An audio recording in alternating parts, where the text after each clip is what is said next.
was laid on the streets of central Tokyo, the Imperial Palace at the heart of the city was said to be worth more than all of the real estate in California combined, which even back then was not a state famous for its affordability. The primary driver of these prices was the expectation that the prices would be even higher in the future.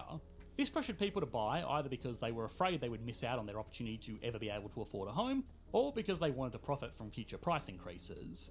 Eventually, the Asian financial crisis hit the country and burst this bubble as people quickly realised that Tokyo wasn't ever going to be home to 100 million people, like was expected back then, and a surge of housing development was flooding the market with affordable homes. Japan also has incredibly high inheritance taxes, with as much as 55% of someone's estate being taxed by the government for all of the passed down value over the equivalent of around $500,000. Big, expensive family homes or luxury apartments are therefore now seen as a bit of a burden, or at the very least something that is ultimately disposable, like a fancy car. The final factor that is worth mentioning that determines the price of a good like housing is the cost of complementary goods. Petrol is a complementary good to a regular internal combustion car. If petrol cost $100 a litre, there wouldn't be that much demand for cars. To stretch this, one of the most important complementary goods to housing is access to high-paying jobs. If workers in a particular region earn significantly more than anywhere else in the world, then naturally demand for housing in that region is going to be higher, and people with their higher incomes will be able to afford houses that are worth more. Today, a big reason why Japanese housing is cheap is because wages have been mostly stagnant for 3 decades. This was a very long side note already, but it also must be recognised as it relates to attracting skilled migrants into Japan to try and boost its economic output. Affordable housing might look like a great bonus on the surface, but another reason why this housing is so budget friendly is because it's tiny and totally lacking the luxuries that most people enjoy in even developing economies around the world. To a skilled migrant looking for a new place to call home, they could get established in a city where they could earn more, live in a nice big house and build wealth for themselves and future generations, or they could live in Japan where they'll be expected to work 80 hours a week, live in a tiny home built wherever there was room, and know that most of what they work for won't make it to their children. There are very strong economic and even moral arguments that what Japan is doing is the right thing here, but for people looking out for their own self-interests, it's just not a particularly enticing place. Not that it matters anyway, because Japan has historically made skilled migration very difficult, and even workers who are able to make it in will find it difficult to integrate into a very insular culture that is not overly fond of outsiders. So if Japan can't improve its economic output through working its people harder or bringing in more workers, the last option is to increase how much its workers can make in a given hour of work. Increasing worker productivity is really the best way to increase economic output, because the other two strategies obviously have eventual limits. People can only work so many hours, and an economy can only accommodate so many people before things get worse rather than better. Now, as we explored earlier, the best way to increase worker productivity is by giving them access to better tools and technology, and that's really where Japan has failed. So the next question is, how did they lose their technological lead? Japanese companies have been identified by economists as being incredibly conservative with any kind of new processors. The only reason they developed so quickly after the Second World War was because that represented such a big shake-up that they were effectively starting from scratch, and resistance from established norms hadn't had time to work its way into new industries yet. Now industries across the country are right back to it, and leadership, which is mostly quite old, still thinks the best way to do stuff is exactly how they've been doing it since their peak in the late 1980s. Again, Japan is a country that's been living in the year 2000 since the 1970s. Ahead of their time then, but way behind it now. Japan has also had very low inflation, which means that companies have found it incredibly difficult to raise the prices of domestic products, which in turn makes it harder for them to create goods that are going to compete globally. The government of Japan has tried to fight this by basically doing what other governments around the world have been doing during COVID, only they've been doing it since the early 2000s. But even despite massive increases in the money supply, Japanese households just chose to save the money rather than consume or invest.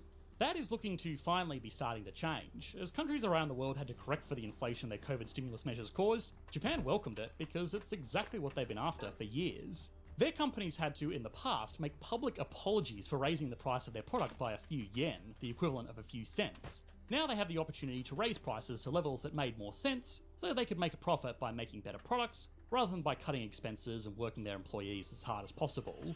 The pandemic was just another shake-up. Obviously not one nearly on the scale of the Second World War, but it did shift the status quo enough for some significant changes to take place in a country that has otherwise been very resistant to change. Beyond all of that, even if it didn't create these circumstances directly, the Japanese economy will be the beneficiary of new technologies and shifts in global geopolitics. The elephant in the room is that China is now doing a lot of the manufacturing that Japan used to do. But with the rise of friendshoring and onshoring and the relative slide of Japanese wages and currency value, it's once again looking like a very competitive alternative, especially when considering the reputation that Japan now has for producing goods of high quality. The Nobel laureate economist Paul Krugman, potentially the most influential economist alive today, said that in the short term, productivity isn't everything, but in the long term, it's almost everything. That was just a really cryptic way of saying that economists often spend too much time looking at output figures, either on a national or individual level over the course of months or years, and those kinds of metrics won't have much of an impact on people's actual everyday lives. But over decades, a country needs to be aware of how productive its people are, because it determines everything from the quality of life they enjoy to their global competitiveness. Japan has maintained strong living conditions despite its stagnation, and it's even doing certain things in its economy arguably even better than the West. But if its productivity stalls endlessly, the world is going to grow up around it, and not only will it struggle to remain competitive, its own people could start to look for better opportunities abroad. Nobody can predict the future, least of all economists, but hopefully the projections are right and the economy of Japan can start maintaining long-term growth again for the good of its people and the global economy as a whole. In this video we talked about the stagnation of Japan's economy, but how did it get to be such an impressive economy after the devastation of World War II, despite not having much in the way of natural resources? Our sister channel, Epic Economics, explored this in a recent video, which you should be able to click to on your screen now. Thanks for watching, mate. Bye.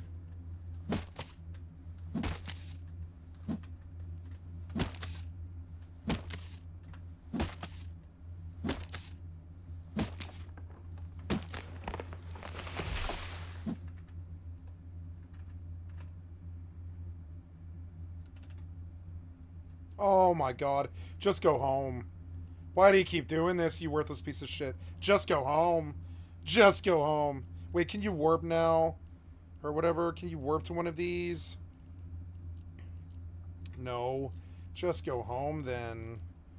Why do you keep flying off into space over and over again?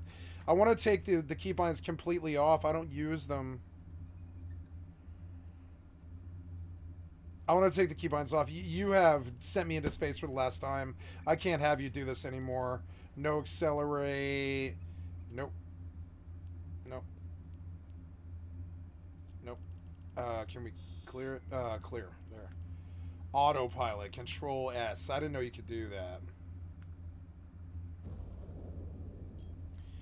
Nope.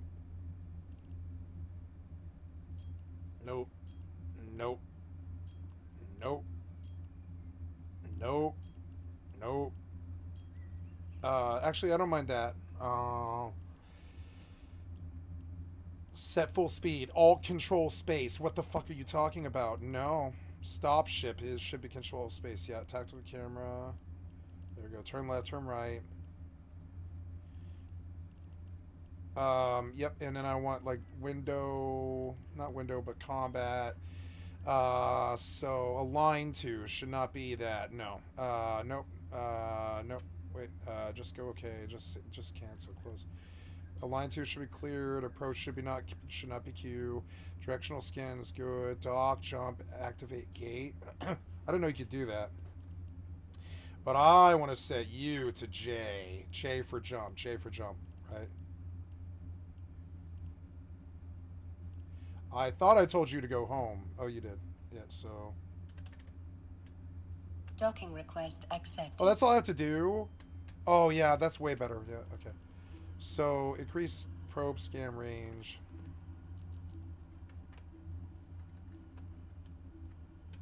Where am I now? Oh, yeah. Oh, yeah, I have to get wood, huh? Yeah.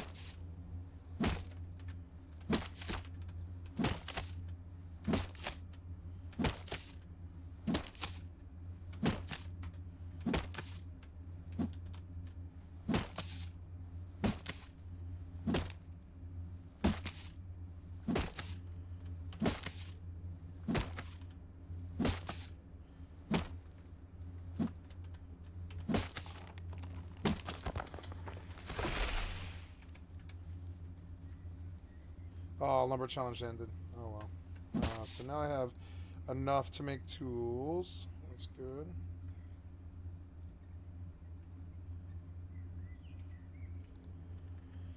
Okay, done with PvP Rust forever. I'm not going back to my clan. I'm not ever stepping foot on a Rust PvP server ever again. There's no need to. I don't need to prove my fucking... Let the young men fucking beat the shit out of each other. I don't need to step in that arena anymore. It's not just no place for a middle-aged man, I don't think. You know? Mm-mm. And it's shitty that they want to fucking attack me. They don't have any intelligence, or they wouldn't. They would know better. They'd go fight kids their own age and have a clue and be around people their own age instead of attacking older people. Catch the federal charge. Which is what they did. Nice, the battery is good. Yeah. So I will take a spot on the... Have cloth? No, still no cloth.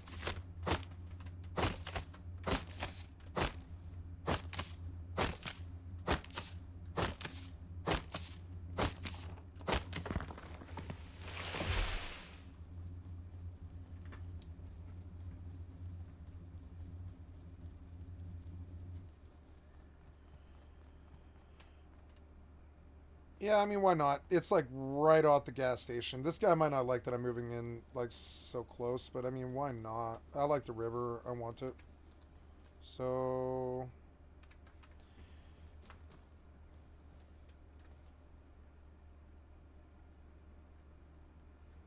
Yep, and I'll just block out a big old thing of twig and I'll make a fishing thing.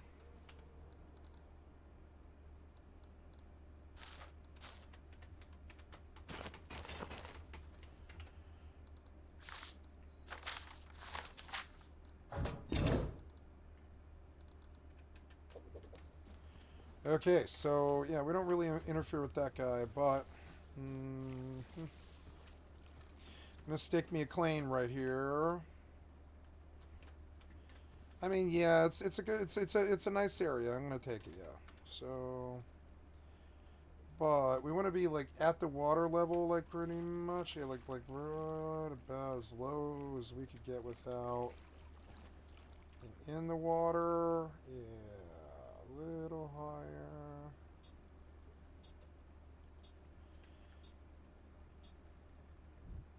Yep.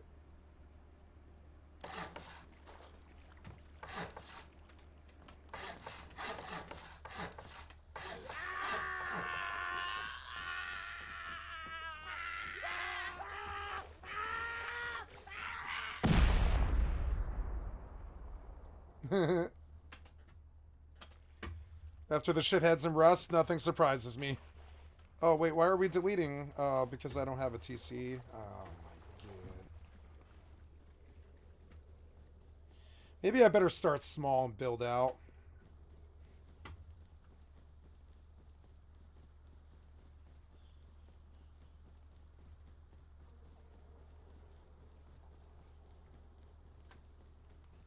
Gotta chop a lot of trees, and that's annoying because I don't see almost any.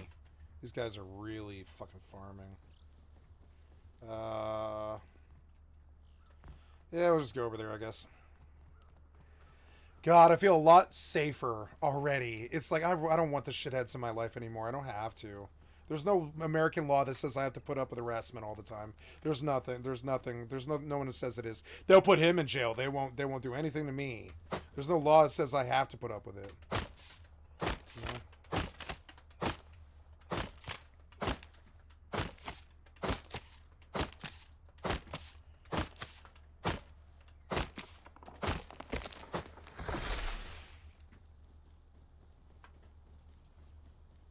Oh no. I don't want to die.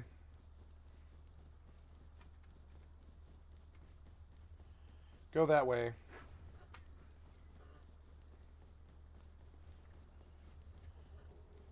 I don't want to walk all the way over here again. Please. I need a bag, but I don't see any cloth like anywhere. I think bags are different on this server, and I can't remember how. Well, yeah, like, session, right? Session, oh, I don't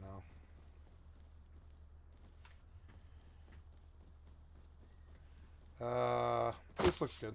Yeah, and we'll spend some time shopping wood here, and hopefully I don't get pop aggro, as usual.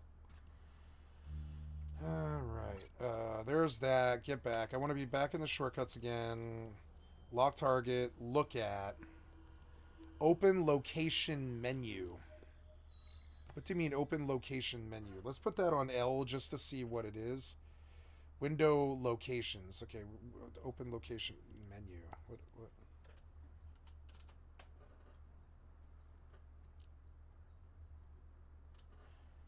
Oh! Oh, yeah, okay. Okay. But I mean, I don't need that, so... Orbit. No. No. Nope, just stop. Clear. Select is shift. What do you mean select? I don't know. Show info is T. I didn't know you could do that.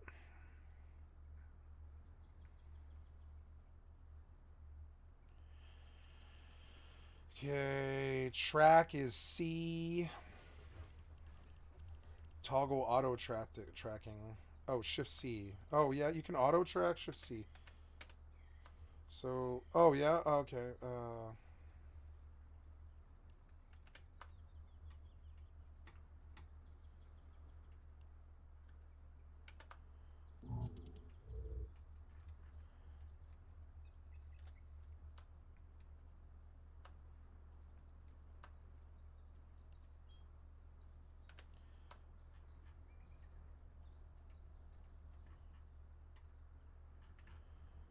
Maybe that's better. Yeah, I didn't know you could do that.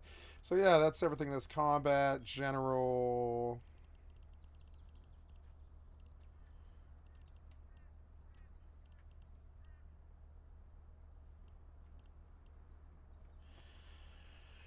Toggle audio, toggle effects, toggle turret effects, toggle user interface invisibility, toggle windowed, view outside structure. What do you mean view outside structure? You can view outside structure? I didn't know that. View outside structure. Oh no.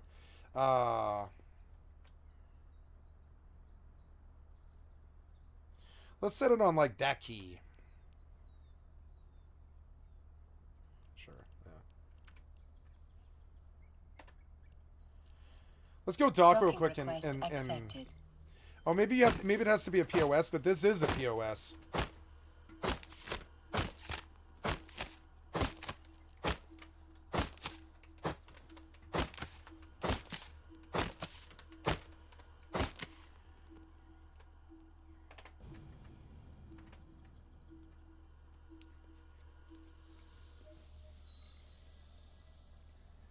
I'm doing so well. I'm doing so much better with the anger. Did you guys see it? I was totally just like cyber attacked just now, and I had to file another fucking another bit of evidence on my federal and fucking state case and all this, and I'm doing well with the anger. It might not seem like I am, but I'm actually doing really well with the anger. I'm not even hoarse right now. You hear it? I'm hoarse, but I'm not bad. And it's like I'm doing better. I'm getting better at it. It won't be long before it'll be a distant fucking memory, like that fucking piece of shit stain. He already is a distant memory. I haven't seen him since what 4 months or something. Distant memory. I forgot he existed until this week. I went back to the PvP server, and sure enough, small penis failing at every single thing he ever does as usual. Fall out the tower. Blow to the front door often. Oh god, fall off that tower often. Yeah, you do. You fail and fall and fuck up all the time. You're actually really bad. So let's see. I'm doing better with the anger. You know, I'm not doing better with like fixating, but I'm doing better with anger. You know, definitely. Oh yeah. So I want to go. Oh, cool. I didn't know you could do this. Wow. I did not know you could do that.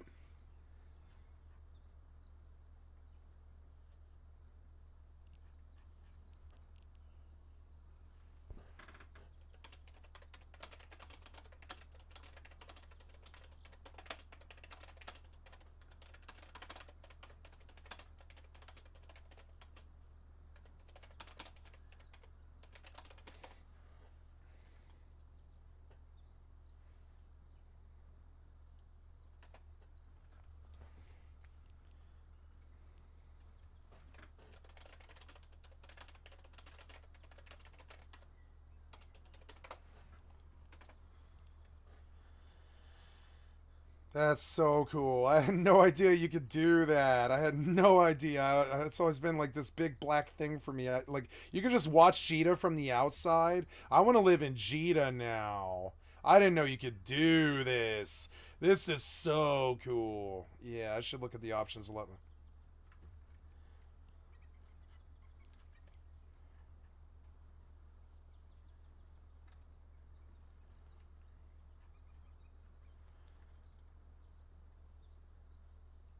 Wow.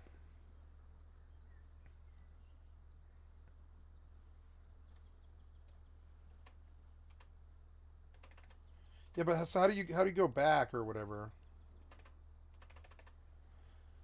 Oh, cool. You don't have to look at your ship. That's so cool. I want to change the keybind for it. Look outside the station. View outside structure. It can't be that far. It's got to be C. Yep, reassign. I don't want to see my ship unless I have to. Yeah, if we open the fitting, does it reset the camera? It doesn't. Wow. I did not know you could do that at all. That's so cool. Fuck yes. So how do we not view outside the station anymore then? I don't know.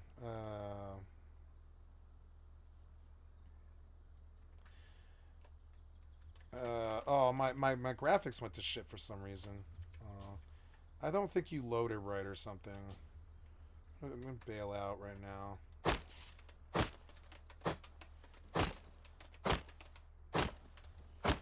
The rust looks good, which is good.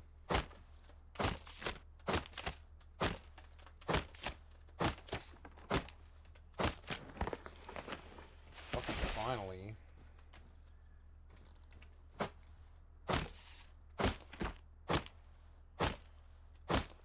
At least it's quiet out here.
I think I want my UI to be bigger now.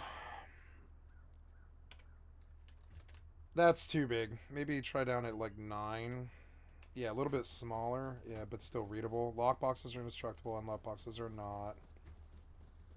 I love this server.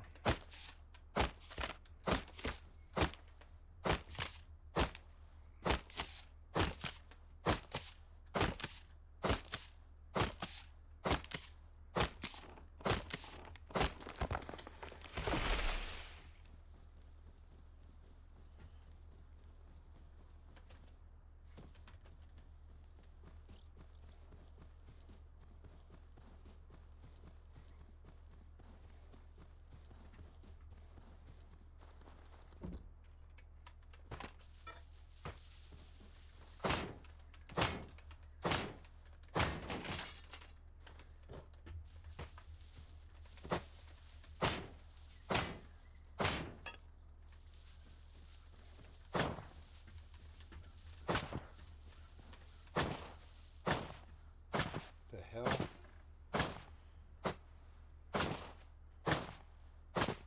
Damn it.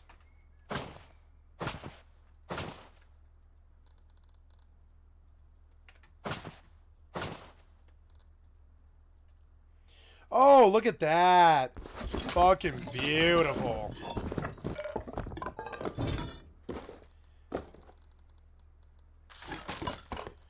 fucking dope.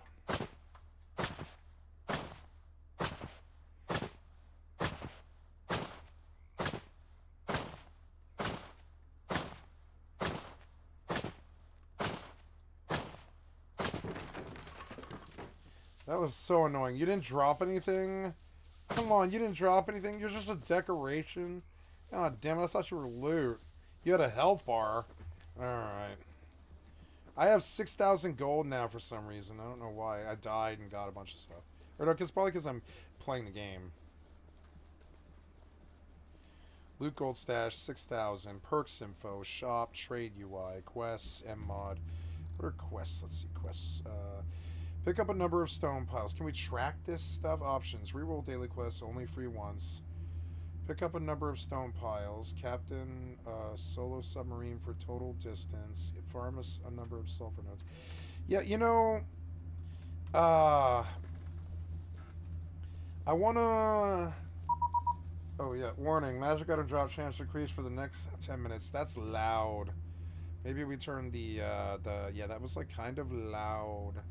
Maybe we go down a little to, like, there and turn the game sounds back up, because, yeah, that UI beep was goddamn murder.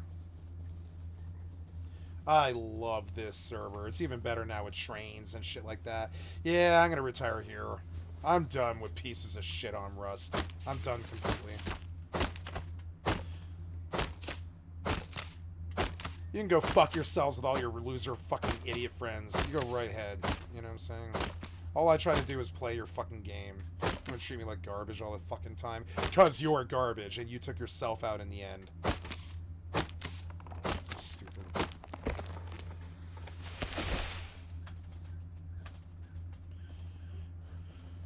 Can't touch me here. Never will be able to touch me here. And all that work you did becomes completely worthless today. All that build up and you didn't get me. You never did get a gun off me. You never did get a bomb off me, which is what actually counts. You never did get a single bit of sulfur off me. You got guns off me, sure, but that's it. You know, you never did get anything off me. 2 solid years, and then you lose it all at the end because you can't stalk me here. You know, fucking retarded.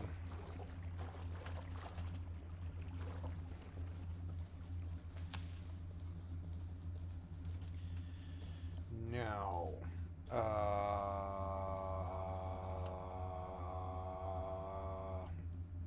yeah, I like this, but, yeah, would you guys mind if I built... Shit, somebody got what I wanted, which is kind of annoying. But, I mean, I could take the other corner of the river, maybe.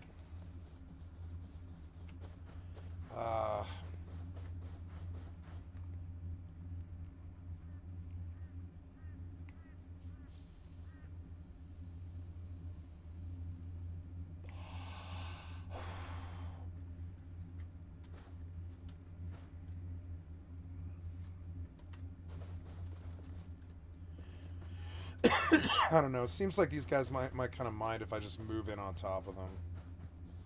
They might not take it too kindly.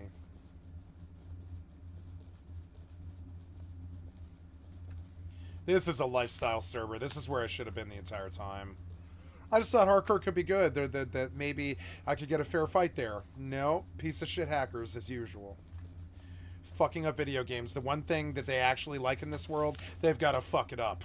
That's how you know they're born losers. The only thing that they can stand in the world is video games, and they gotta cheat and fuck people up on video games, right? Because they're pieces of shit for souls and hearts. And so the one thing that they like is video games, and that's the one thing that they're gonna definitely fuck up with their presence, you know?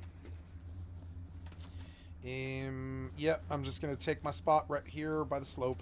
I liked my original idea. I'm gonna do it.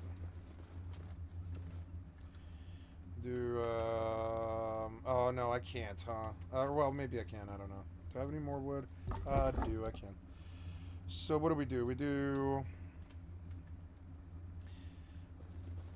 I want to do one through the center.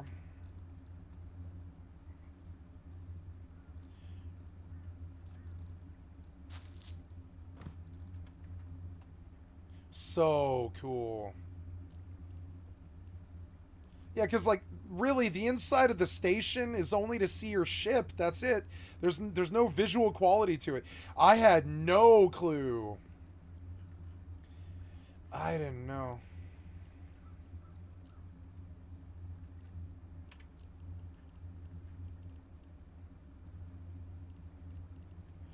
Navigation, almost nothing. Pitch up, pitch down, control O, sensor overlay. Control O is sensor overlay? I don't know. Anyways, I came back just to get inside and see what that was like, and that's awesome. Yeah, I like this. Now I want my own POS in this high sec. I want my own POS. Or I guess, I don't know, this is kind of my own POS in a way. I live at a player-owned station. This thing is so fucking cool. So cool. Alright, now. Oh, shit. Yep. Okay.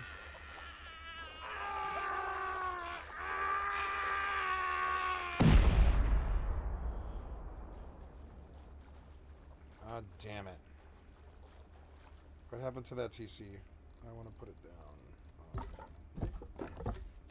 Great, and I lost the wood because of him. Great, thanks.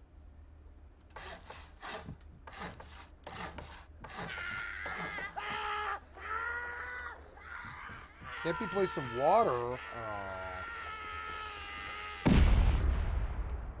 Fucking so annoying.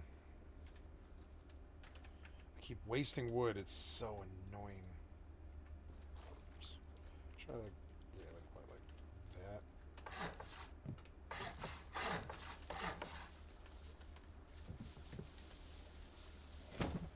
Go.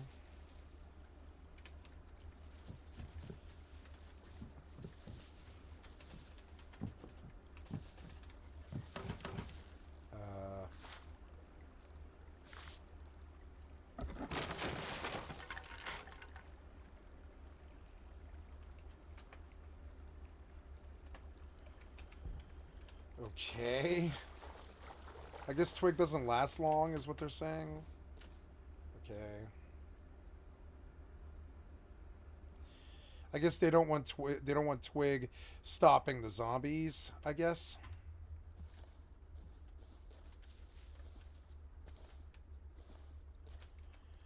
Makes a little more sense now.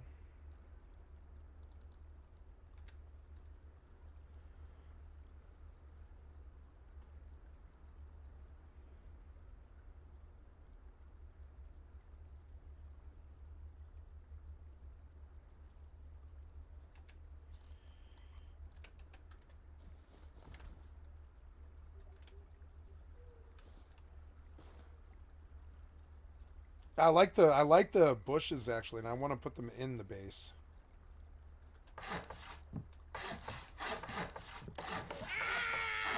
God damn it, man.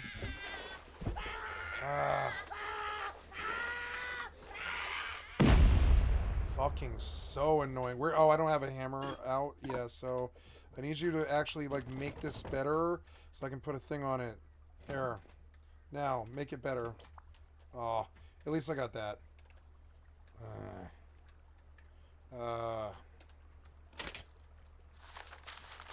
Okay.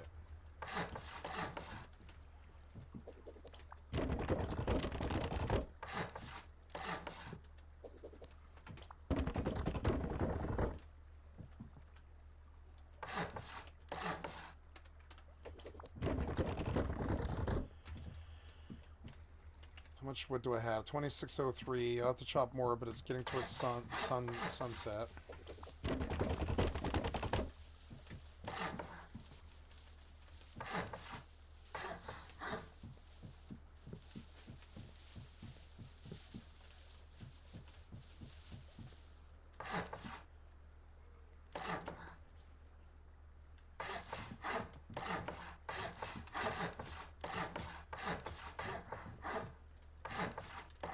Wait, this twig is not going away anymore.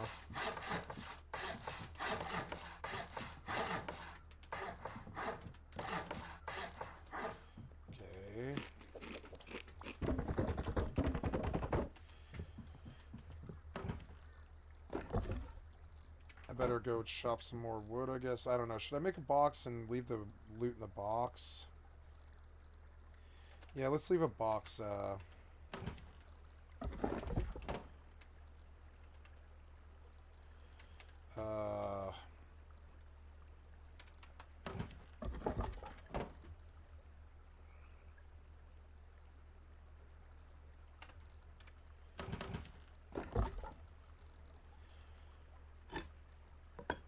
wonder if I can get a miner's helmet from the basement of the gas station.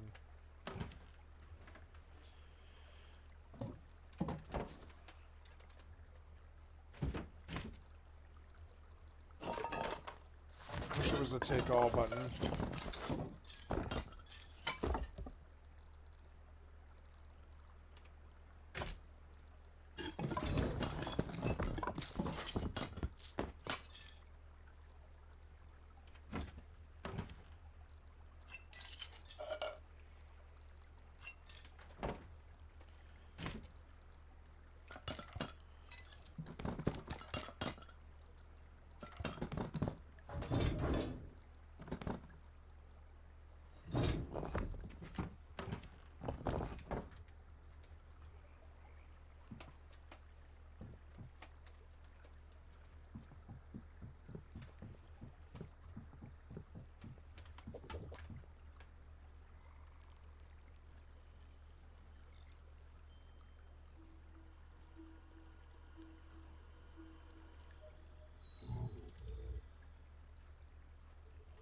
So cool.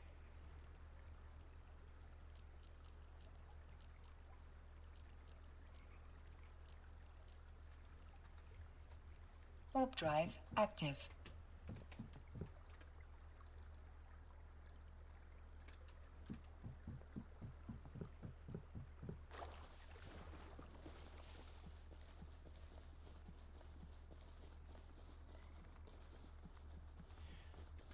What if I could listen to the BBC? Oh, they said...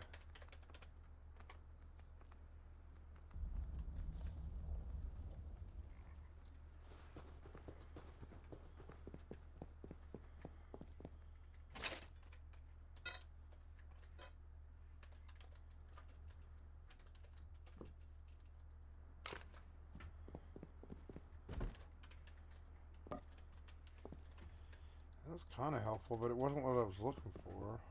Oh, I don't have a torch. Oh, God. Get up. Where's the light at? I can't remember. It's right there.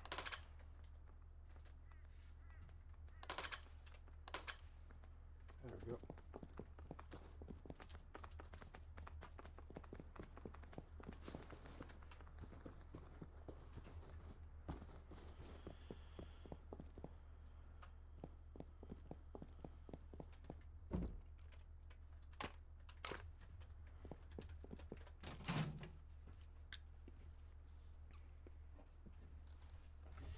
I mean, they're rare. There's really no reason to scrap that. They're so rare that...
They left?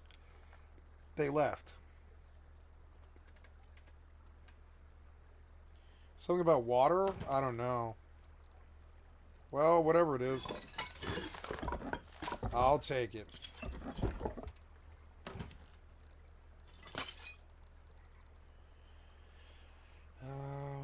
Gotta go chop water. Or chop wood. Chop water. Chop wood. Gotta pee. It is 11:40 and I haven't eaten today. That's cute. Wow, the day went by fast. 10 hours. Not bad. Went by like nothing. Fun as hell.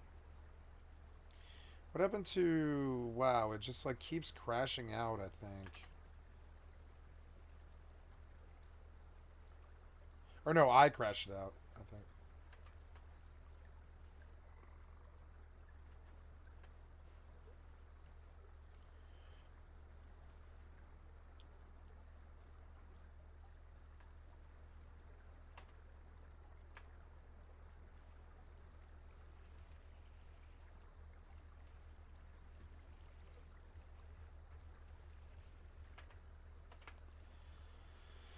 Gonna switch from Rust Hardcore Zombies to Rust PvE Zombies.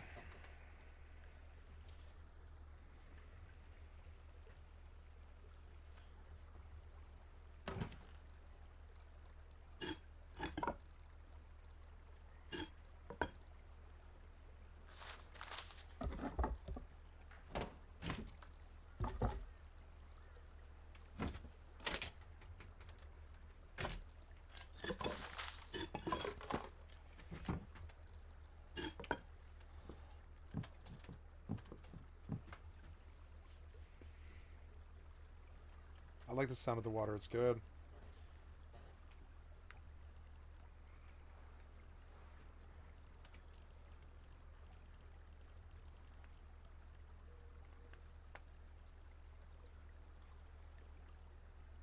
Alt 1 is tactical camera, huh? Okay.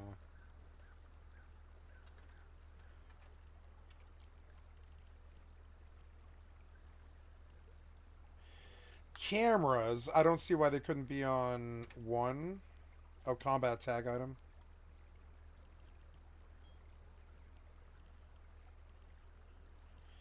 Orbit camera.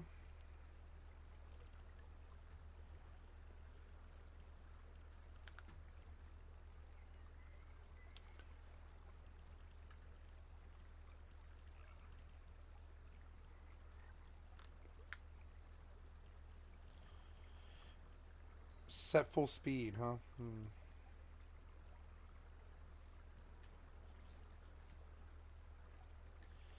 Sensor overlay. I would prefer to have that on 3.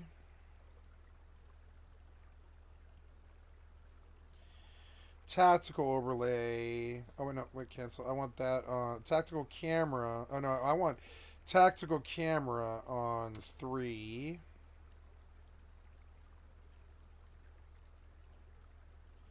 Different cameras on my keys.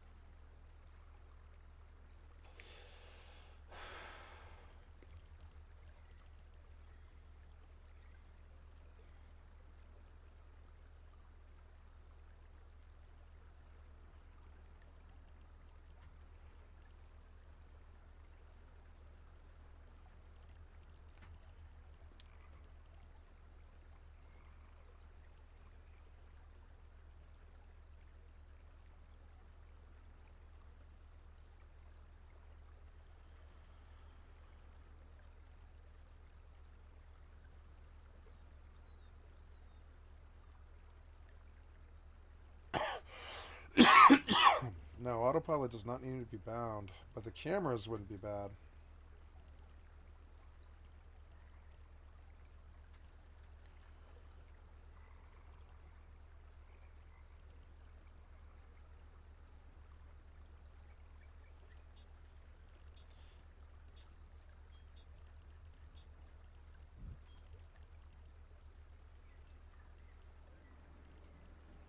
What is select for?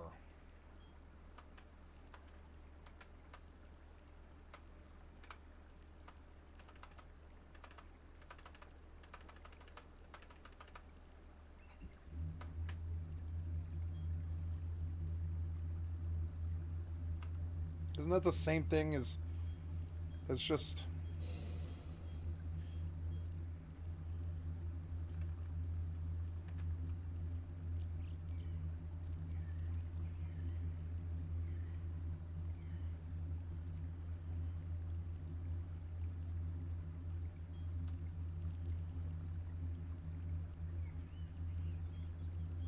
The asteroid is depleted.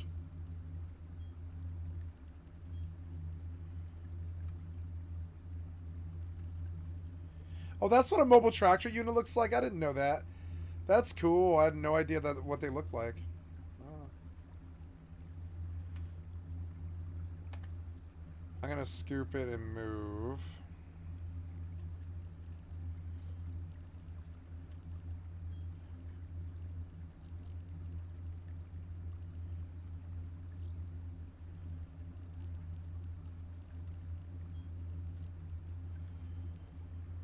Nice. A lot of loot coming out of here, too. I wonder if a lot of it would sell for... I think it will sell for a lot. But I'll probably just reprocess all of it. I want to make my own Gilas so I can fly through low sec with Gila. It just kills shit. 725 DPS. Fucking wipe you out, you know? From 70 meters. I'll just send the drones. Who cares? And I have like 55k EHP. They'll kill me at the gate camps, but if I can get in there... No, I don't know. Something like a Gila and low sec will just get killed.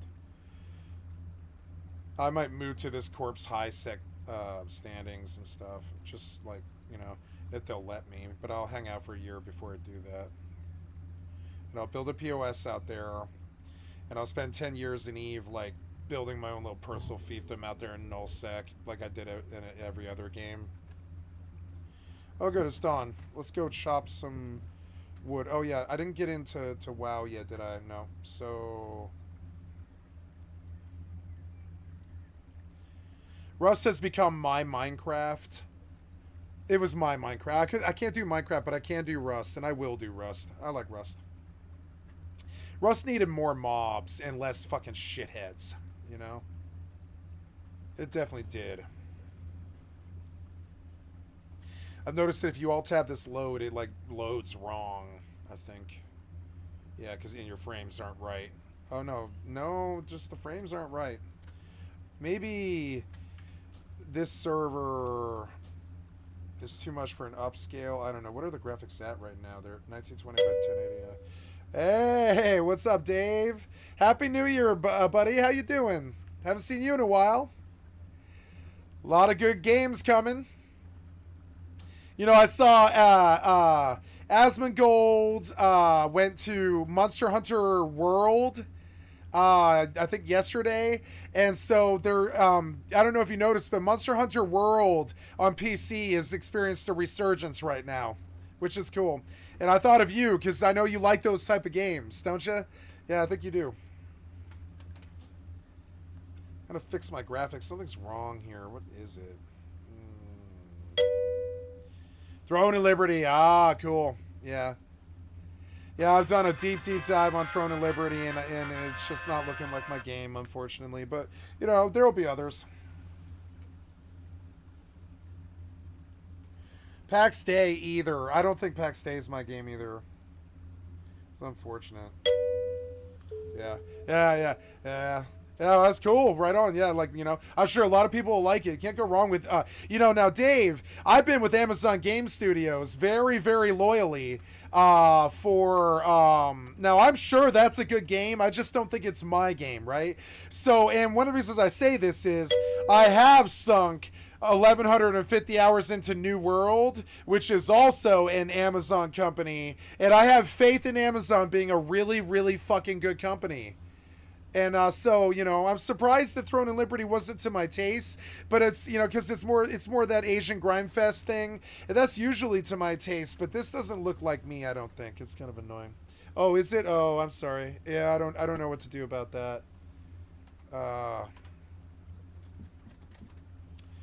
My stream is lagging. It shouldn't be. It's actually at 8K kbps right now. It should be okay. Maybe it's because WoW and Rust are open at the same time with EvE. I will exit out of WoW for right now, and I'll change my title. And that should hopefully get the lag out of here. Yeah, sorry guys, that running those 3 titles, it's because EvE is in ultra settings, right? It's like, well, it's not ultra settings, but it's fairly high settings, I would say. It's like high. It's like on high settings, yeah. So a few of the things are cut, but overall, you know, honestly, I could bump these, I think, if it's just these 2 clients. Ambient occlusion, volumetric reflections, and shadow quality. The music's good, is it? That's good. Now, I really like it when the music's good, yeah. You know, I'll try it. It's a free game, Dave. I'm not saying I'm not going to play it, you know? I'm definitely going to play it. I just don't think it's my game. I don't think Once Human is either, which sucks. We might have a little bit of a different taste in games a little bit, but that's okay. There's nothing wrong with that, you know?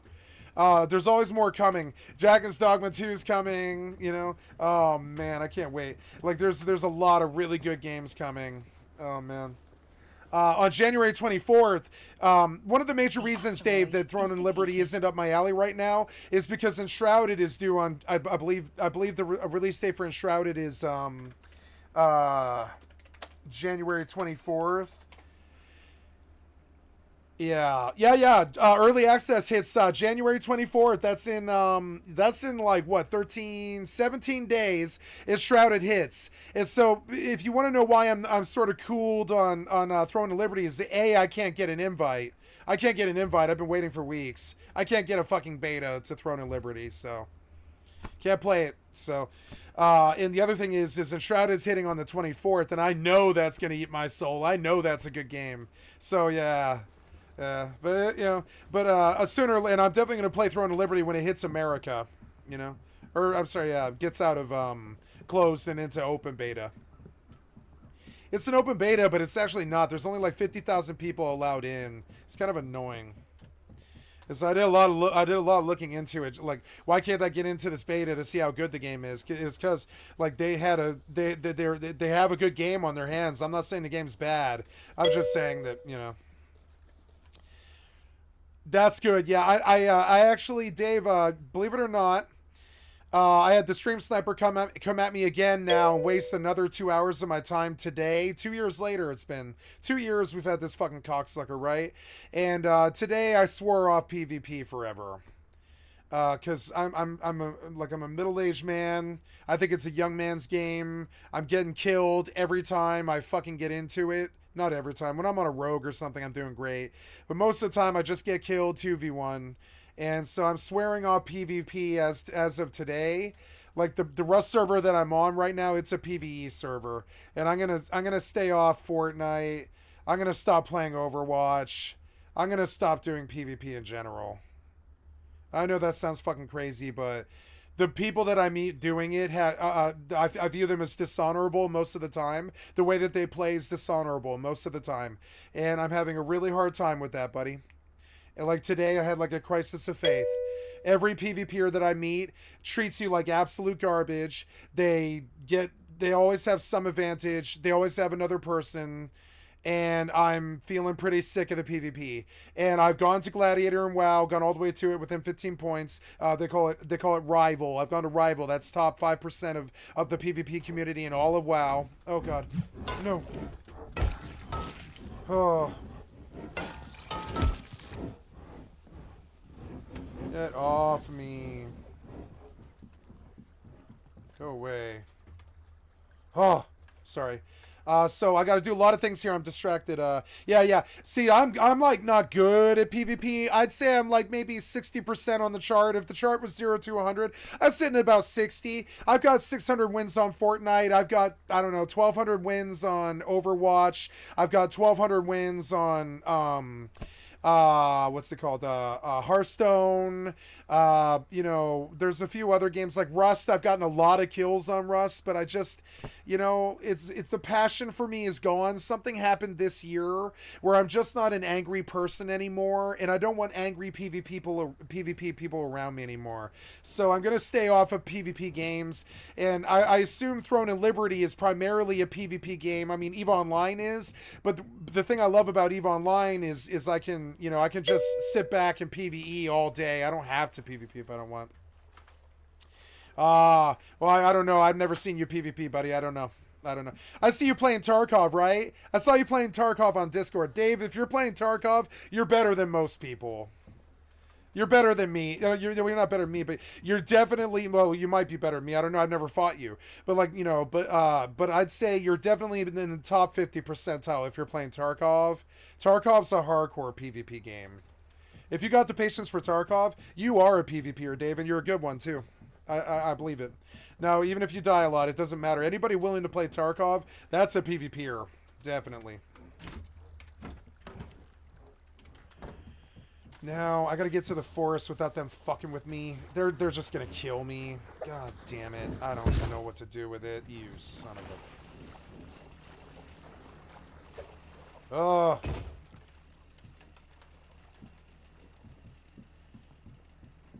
Go away. Go away, you.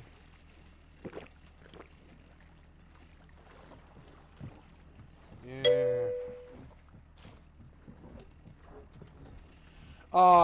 This game, this is EVE Online. And, Rust. This is Rust.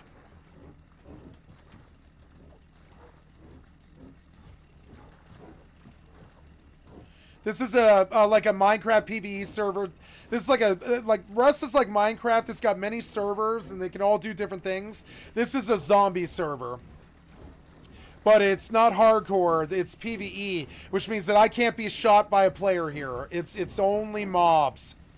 And so these guys, they're the only threat, but I have no way to really, besides suicide, I don't really have a way of getting rid of them. So I'm just gonna suicide here, because I'm not really interested in fighting them right now. I want them to drop aggro and leave me alone for a little while I farm and build. I can't respond to them, I don't have a weapon. So they win that one. I don't have a weapon. It's 10 zombies that are armed to the teeth, and I have nothing. So congratulations. Yeah, in real life I would die, and in that situation I die, which sucks. You said no, the one that's coming out on the 24th. Oh, you don't know Enshrouded, Dave? Okay, so I'll do a crash course on Enshrouded because it's coming up here in 13 days. It's very pertinent to the stream. I'd love to do that content. Absolutely. Give me just a second. Let me figure out where the fuck I'm at. And I've got to change my title, and then we'll go look at Enshrouded here. Give me just a second. Where am I? Oh, yeah, okay. I guess I could run south, yeah, and just see if I live. I fucking doubt it, though. Just run till you die. It's fine. And then let me get this up and get some more targets up. And I want you to move to these asteroids. Yep. And then we're going to change my title. But apparently... Oh, no, there we go. Yeah, apparently my... Oh, no, there we go. No? Oh, yeah, here we go. Oh, no. Yeah, what happened to everything here? Oh, my God. What happened here? I think I got in a rush and Yeah, I definitely erased a bunch of my tabs, and that's fucked up. I gotta fix that. So first of all, we come to Twitch, and we change the title. Ah, damn it, I can't see the quick actions for some fucking reason. There. Ah! No, don't clip that. God damn it. Gotta come to the clips and erase all of them. Fucking so annoying. This stupid bullshit. Their generation is so vacuous, this weird shit. Clipped by... Yeah, what happened here? You didn't clip this so well. It's okay. I want you to come to the stream manager and change the title to Rust PvE Zombies. Wow, no WoW SoD. Just Rust PvE Zombies and EVE Mining. Change the title out of WoW and change it to Rust, right? Rust. Well, let's do EVE, I guess. I suppose, because it's like... Well, no. I better sit in Rust because it's got a better audience. That's alright. 4,000. It's not too much, but eh. So there we go. And then, let us take a look at changing my YouTube title. Oops, live streaming. Gotta change my YouTube title. YouTube. Hey, 15 views on my YouTube channel and a 30-minute duration. Yeah! 15 views on YouTube, guys. It's fucking sweet. I'm gonna build a YouTube career. I'm very excited about that. It's good to see you, Dave. You know, I worry about you, buddy. I know your health isn't the best, and it's good to see you. You're a friend of mine, you know? It's good to see you. So we are going to play some Rust on YouTube here. Rust, and we will go see Enshrouded now. So I thought I had shown you Enshrouded, but Force Gaming did the best Enshrouded video, so we'll go show you Enshrouded. I'm very excited for this, and I need a refresher too, because I did the demo. There was a demo out for 3 weeks or something in December, and I did this game for 8 solid hours. And I loved it. I loved it. Like the way that you like Throne and Liberty, I like this game. So we'll this game's a bit more up my alley than Throne and Liberty is, and they're both coming out the same time. Basically, that's a real problem. This is the other big new game contender, I think, right now. So Force Gaming is gonna fire this off. I hate to be rude, but I'm gonna go piss. Give me 10 seconds here. I just gotta go piss, and we're gonna start the video. Here, and today we're going to be checking out Enshrouded. This is an upcoming open-world co-op survival action RPG. It's being developed by Keen Games, a relatively small independent studio of about 47 people last I checked. Now, their prior title, Portal Knights, isn't one that I am familiar with, but judging by reviews, seems like it was liked well enough as it's currently sitting at a very positive rating on Steam. But their new upcoming game, Enshrouded, I am interested in. I've been keeping a close eye on it ever since it was revealed. Early footage made this look like a potentially promising new survival game with some interesting ideas. So I was happy when I realized that they would be releasing a demo as part of Steam Next Fest, giving us a nice chunk of time to check out the game and play it ourselves. And I did just that, playing for a few days, and I gotta say, what I've seen so far, I like it. It is still clearly early days. The game is absolutely in need of some more fleshing out and polish, but I've enjoyed what I've played well enough, so let's take a look at the game. Now, Enshrouded has the basic survival gameplay loop that you expect. You'll explore, fight enemies, loot, and gather resources, which you will then use to craft items, tools, and build a base, progressing yourself further and further. Now, all of that survival crafting stuff is absolutely present and does seem fairly well done, even in just this demo version of the game. But I would say that Enshrouded feels a lot more of like an action RPG with a focus on exploration. The combat, while not perfect, was fun, like Zelda. Like fun, like Dark Souls. It was good. Or New World, something like that. Combat. And a big part of the reason for that is definitely thanks to very Zelda combat, but I liked it. I thought it was okay. It was challenging. It's this cool premise, Dave, that he's not going to say very clearly. The YouTuber streamers, they aren't too good at direct language, so I'm going to show you, I'm going to tell you what this game is with this picture that we're looking at right here. It's a big outer ring of a world with a big fog pit in the middle. And the big fog pit in the middle is these demented creatures that spawn in the fog, kind of like Silent Hill. And the worse the fog is, the worse the PvE monsters get. They're like procedurally generated. And so the whole world bands together to beat the fog, you know, beat all the monsters in the fog. And Dave, the real reason why this game is such a big deal is it's got full terraforming, like Minecraft.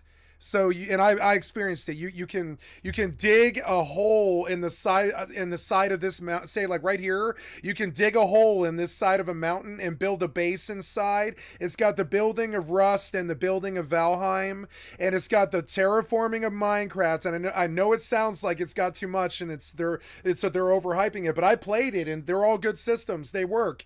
I believed in it. I enjoyed it. I thought it was great. Terraforming's good. It's all there. It's not a lie. Crafted the world. You know, for a lot of survival games, they will opt for using these. The combat was like lackluster, but it wasn't bad. You know, it wasn't bad. It was fun enough. It was like playing Zelda or something like that. Or, you know, it wasn't like Dark Souls difficulty. A little bit easier, you know? Procedural world generation where you basically spin up these... But it's got all the crafting and farming of Rust. Seeds and get your own unique... It's good co-op. You can live in the same base. It's taking a swing at PAX Day, and I think it's doing better than PAX Day. Out every time you start a new server. But Enshrouded is entirely handcrafted. All of the terrain, the points of interest, there's a wingsuit. You can fly a wingsuit all over that crazy fog world. It's got a wingsuit, and it's this giant server with a lot of people on it. So it's kind of like Minecraft. You can have like, I think 3,000 people on a single server. It's no problem. So like, you know, there will be these wingsuits flying overhead and shit, kind of like World of Warcraft. It's going to be sweet.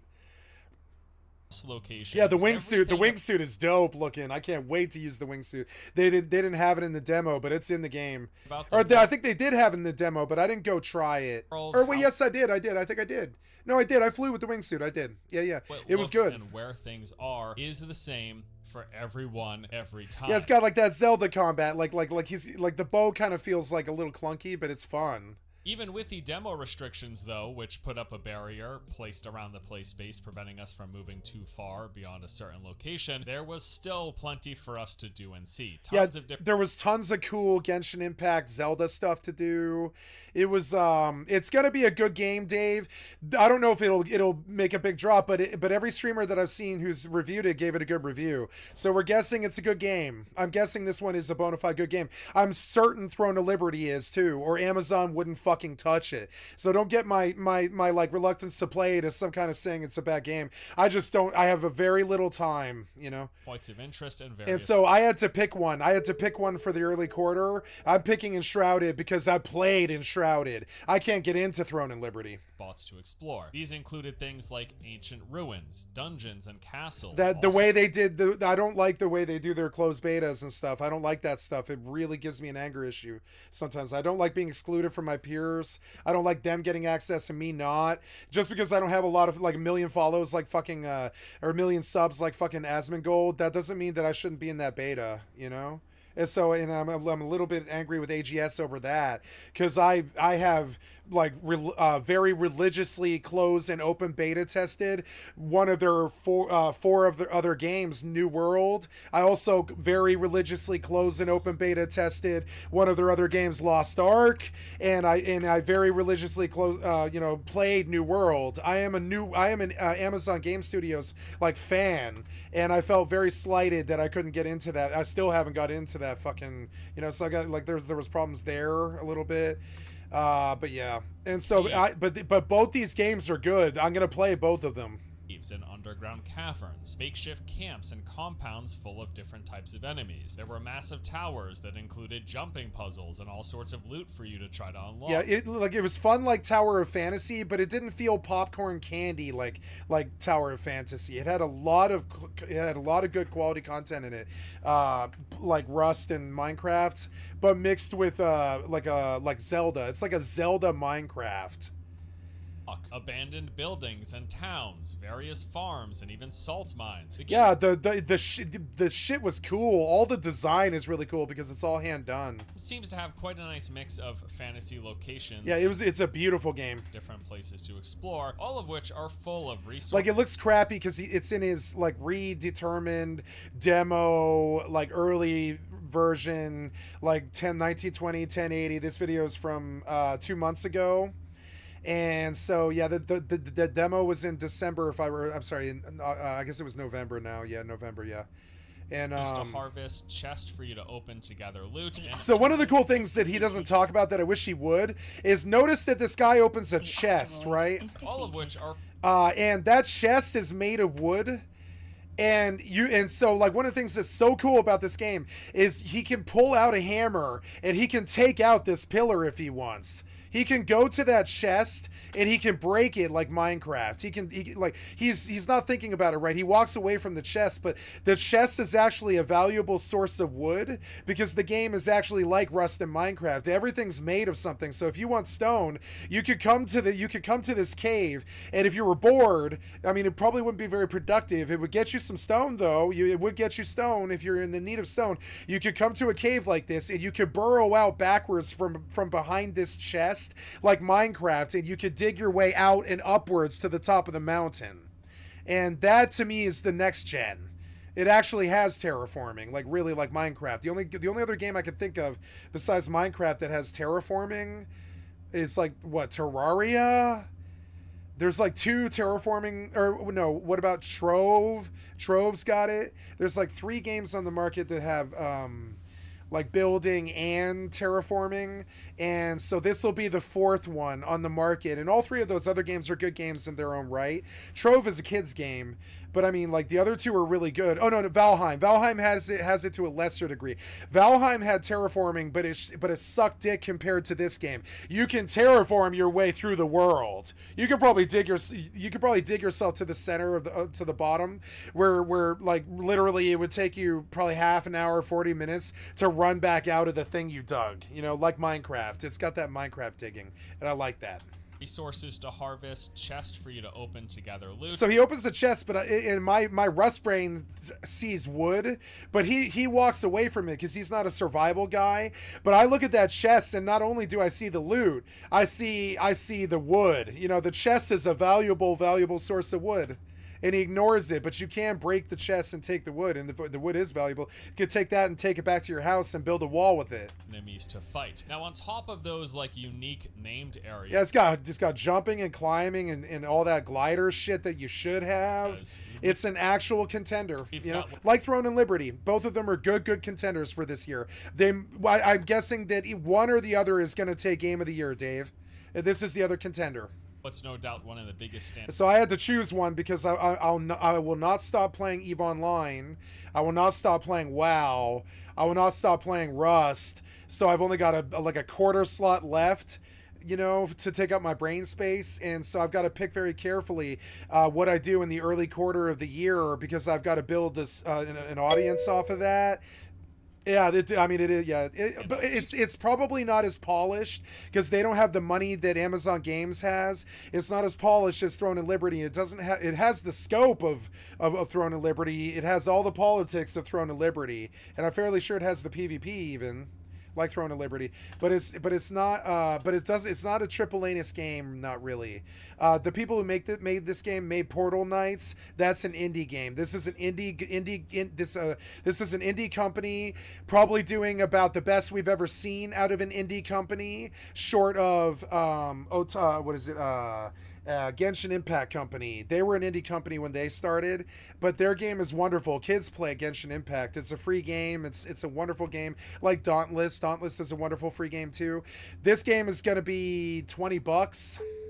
Is the fact that about 50% of the, because it's like a third-party developer. It's not a triple A-ness. So this game will be $20 to $30. It'll be cheap.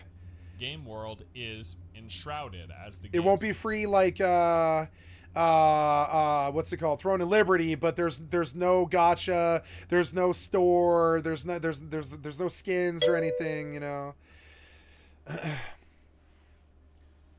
Oh no! What game? You're talking about Throne and Liberty? Are you talking about Throne and Liberty, Dave? What game? What game?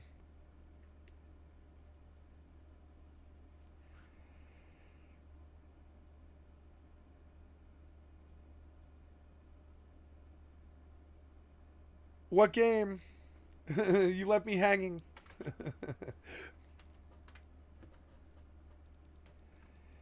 Throne and Liberty. They are kicking the American players off, are they?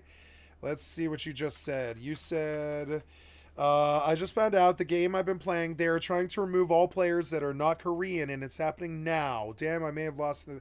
Okay, so how do we find out about this in real time? YouTube is probably not the way to do that. It would be Twitter, probably Twitter. I haven't ever been to Twitter, but I'll do it for you. But let's see if we can get it on YouTube. What's the name? What's the name of this? It's Throne and Liberty.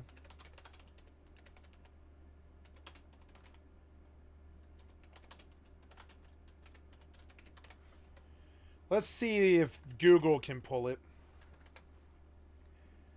This is the stuff I've been worried about with this a little bit.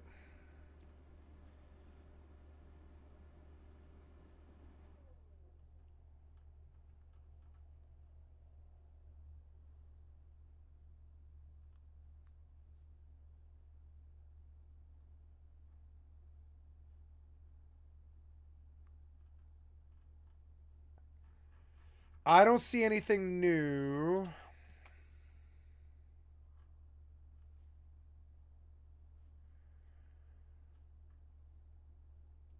Let's see. Let's look at Throne and Liberty stuff from today on YouTube, and then I'll go to Twitter.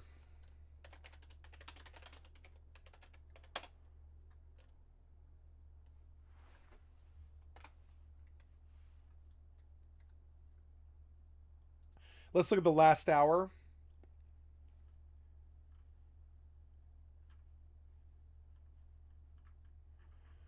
That was it. Okay. Let's do this today.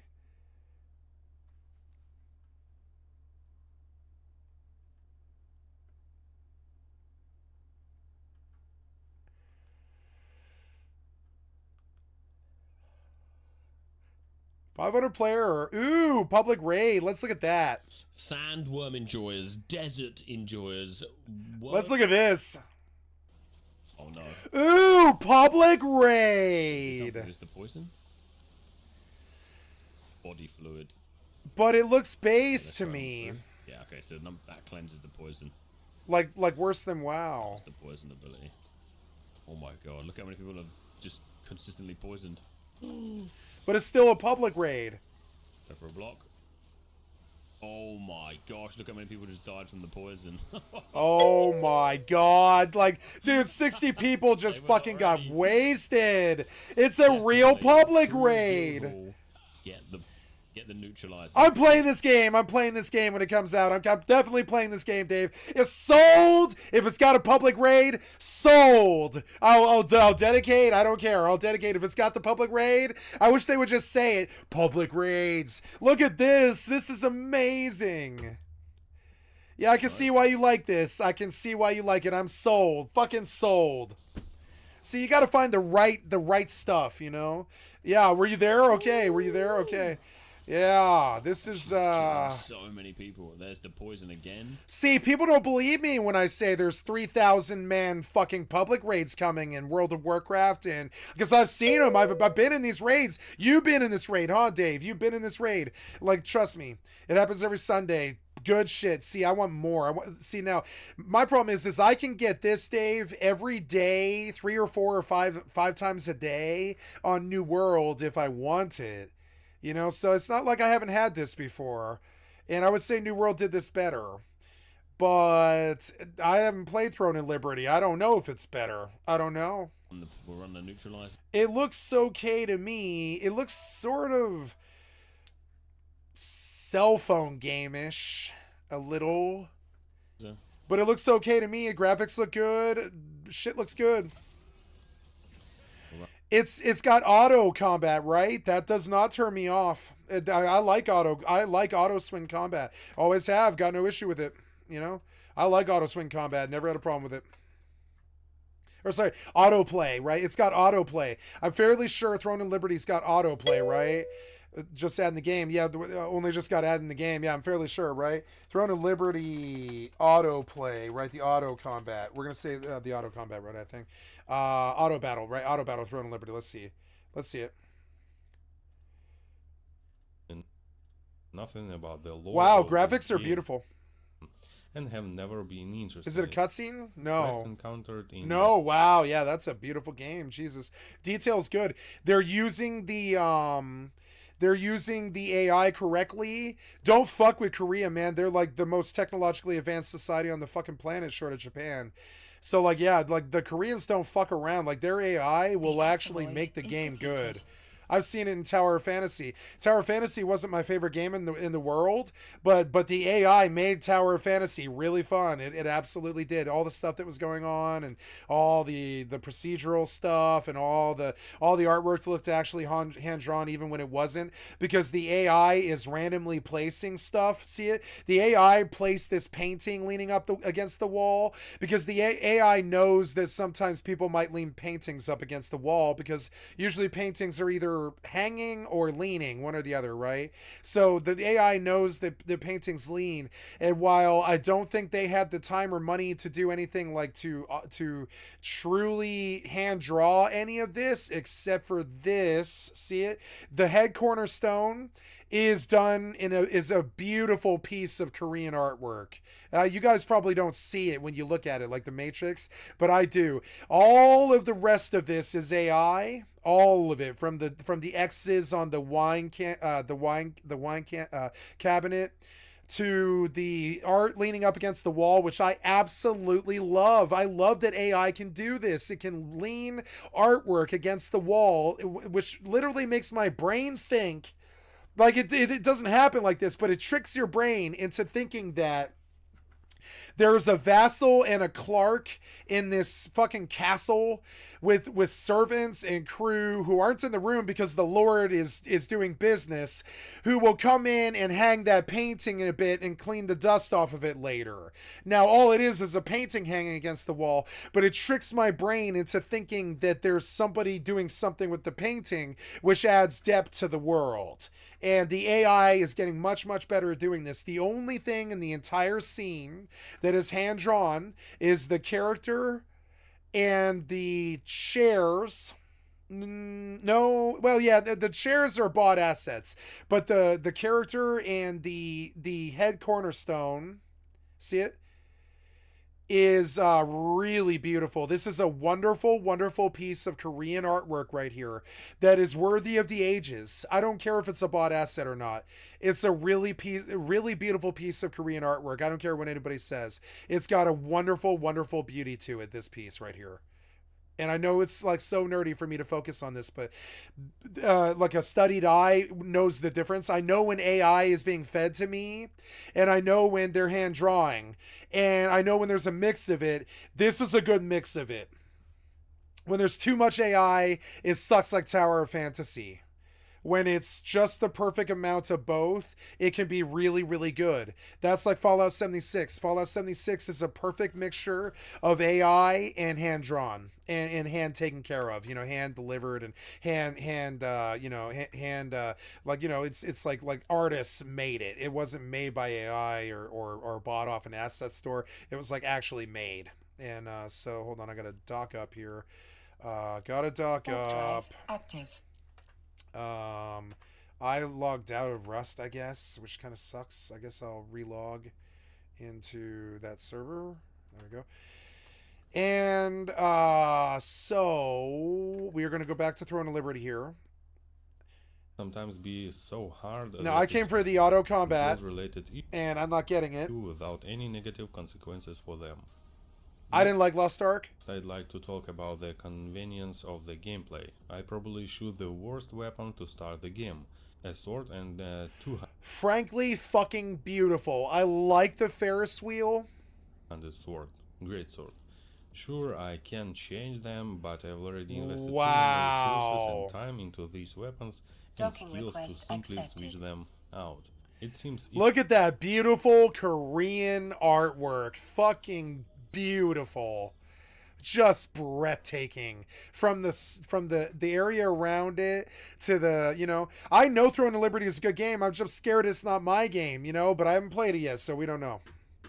Create a new character with a new set of skills and weapons to regain all quest rewards and develop my character much faster and more conveniently. I don't like the UI at all. My knowledge. I don't like the items. I don't like that it looks gacha. I don't like that it looks cell phone. I don't like that it looks like Genshin Impact. The game. So I don't like Korean UIs. I will not, and it sounds racist, but it's just a categorization of MMOs that come out of their country. I do not like this UI. I think it looks like complete and utter shit, like they bought it off an asset store. So it makes me nervous, But maybe the game's good. I haven't played it. Combat is crucial to making your character's defense. The character does not look shitty. Of skills, which uses the character is frankly fucking beautiful. Stamina. Really unique and really special. Okay, so two-handed sword. This includes counterattacks and protection from negative effects. Good. I came for the auto combat. God damn it, get to it. To all genre enthusiasts, as they demand even greater attention in almost every battle. Specifically, focusing on PvP looks fun. On the monster animation you're fighting. And if there are several monsters, it becomes much more challenging than it was before. PvP-wise, I don't have much to say. To put things into perspective, I've managed to... I am looking at the auto battling, damn it. I want to see the auto battle. This was not it. Thank you so much for the excellent content for my stream. 1 hour gameplay channel. I'd like to sub to your channel. This was not what I came to look for. I came to look for auto battle is what they call this. Yeah, auto battle, right? And then I want to sort by views, and I want to get to somebody who will actually show me the fucking... yeah.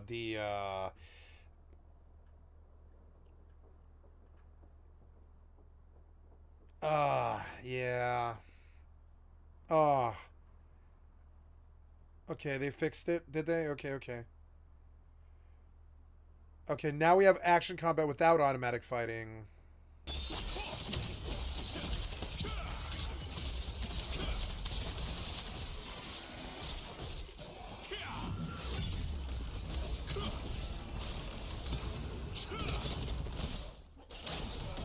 Looks great. Looks good.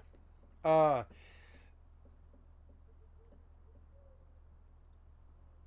the auto battle thing. I want to see the auto battle. I want to see it from like this month. This week. Nope. Nothing new about this. Did they kick you off of the server? That sucks. Let's go to Twitter, Throne and Liberty, and see. Oh, it's NC Soft? Yep, and Amazon Games. Wow. I like NC Soft. They're okay. You know, they're fine.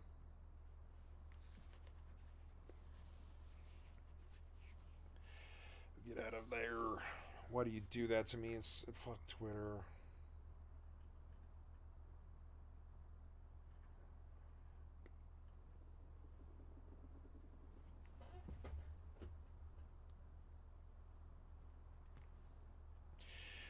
When the rest of the world gets the open beta, Dave, I'll play with you. We'll play the game for a session. It'll come out for free. This is a free game, as I recall. I'm fairly sure. Oh, everyone's getting pulled in. Everyone's getting pulled in. Run away, run away. This is the pull that she's got from the weapon, the sword and shield. Oh my gosh. Oh! So many people died. I just about survived that. Oh my gosh, this boss is awesome. We just need heals now, but I think our healers are dead or DC'd. I don't know. The frame rate seems good, actually. Seems like they won't. I don't see people DCing. I forgot the resurrection stone, actually. Let me The public raid looks amazing, Dave. You sold. I'm definitely gonna play this game. Oh yeah, IR Excite. Public raids.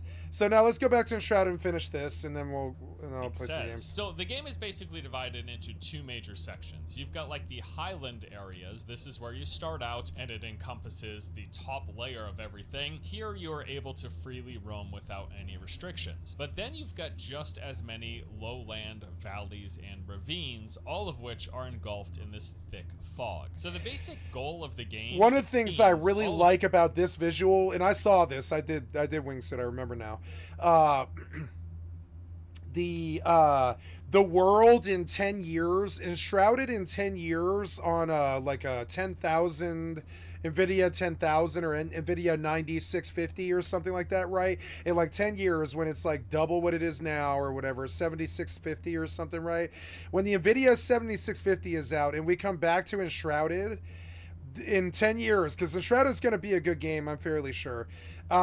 This is going to look so good in like full 8K with like perfect, 300 or whatever, 200, 60 hertz frame rate or something, whatever, 244 frame rate, 348 hertz frame rate or something like that.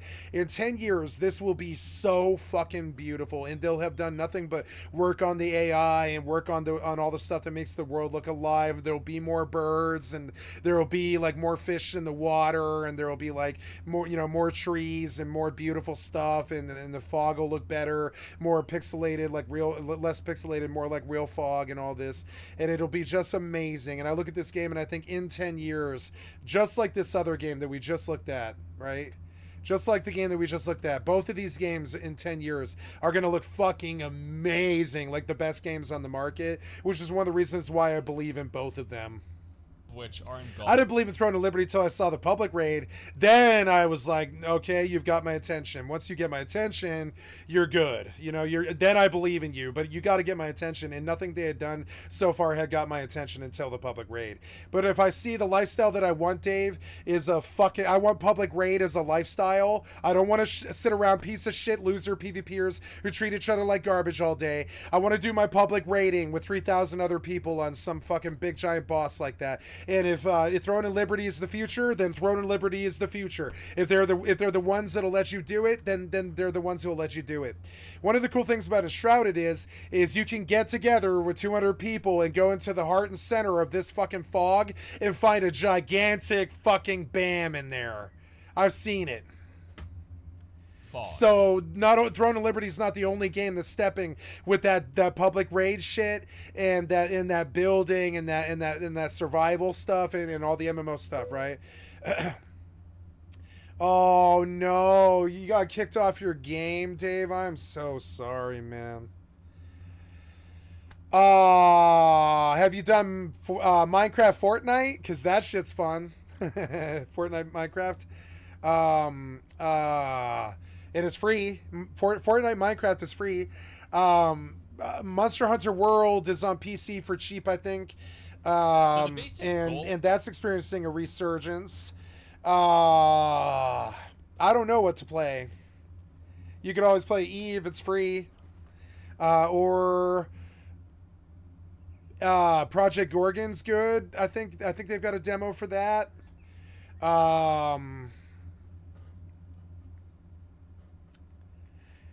I don't know if you ever done Dauntless, Dave, but Dauntless is free and Dauntless is good like Monster Hunter. You know, it's a little more I don't know. It's a little bit like more arcadey, but it's good. Yeah. Oh, you already own it. Okay. Yeah. Yeah. There's the whole thing, the whole scene. Like right now, Asmongold is doing Monster Hunter World. And I watched a video this morning. Got a lot of hits, and there's a lot of happy people. Talking about Monster Hunter World. Monster Hunter World has changed my life. Oh God. And I left my phone in an Uber car. You left your phone in an Uber car? You fucking idiot! That's very, very bad. That's very bad for you. Oh no. There's no way that guy doesn't sell it on the market for $1 million. There's no way. And so, like, I left my phone in the car, and then the car drove off. No, please. I was losing my fucking mind. No. You like, Dad, you got to drive me after this guy. You got to get where I'm at. Come across the city right now, Dad, come get me. We gotta chase this Uber driver. We're gonna contact them. We're gonna fucking freak out. We're gonna get him back. Yeah, because Asmongold's phone is worth $1 million. Contacted Uber support, and then I called the phone. Not because of his phone, but because of what you could get for it on the open market.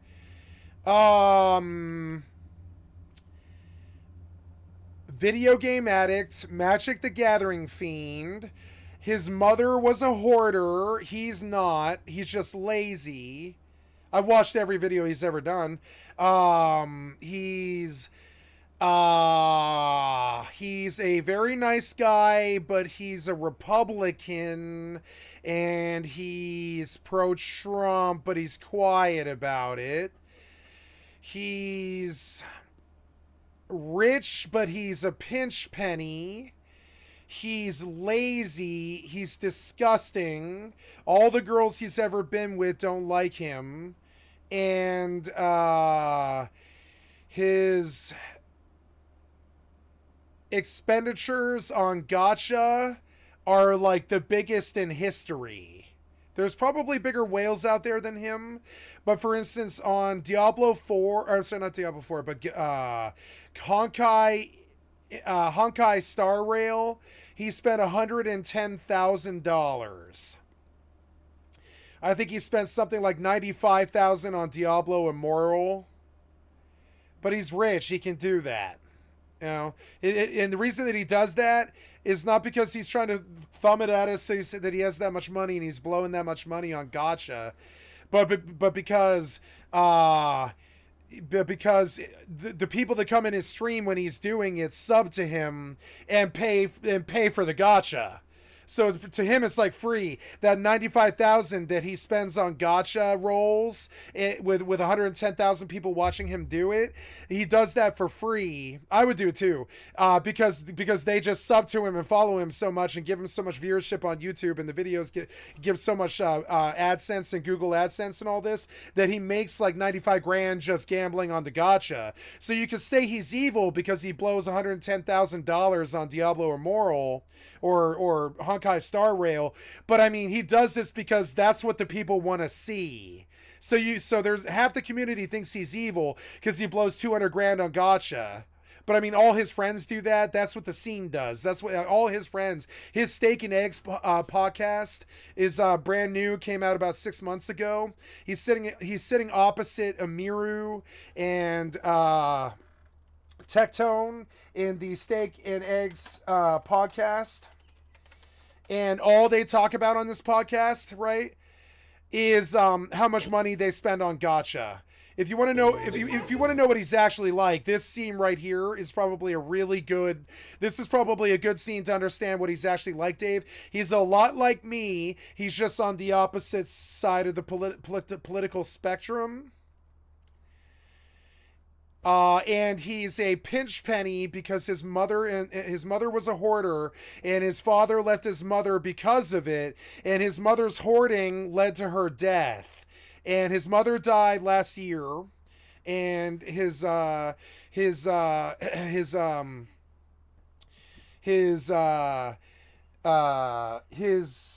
house is empty now. He used to live in his house with his mother until he was 31 years old. She passed away when he was 31. It's sad how much I know about him, but he publicized all of this. He sat there and did half-an-hour videos like, my mother just died. Right? And so the only reason I know all this... Even know how to begin a video like this. I don't know. So this is like him talking, because this is what streamers do. They publicize their lives. I've done it. I've told everybody about my black tar heroin addictions and my methamphetamine addictions and my stripper fucking and my credit card thievery and my bullshit and my drug dealing and all my shit. I tell everybody what I do, because if you try and hide it, they'll cancel you, right?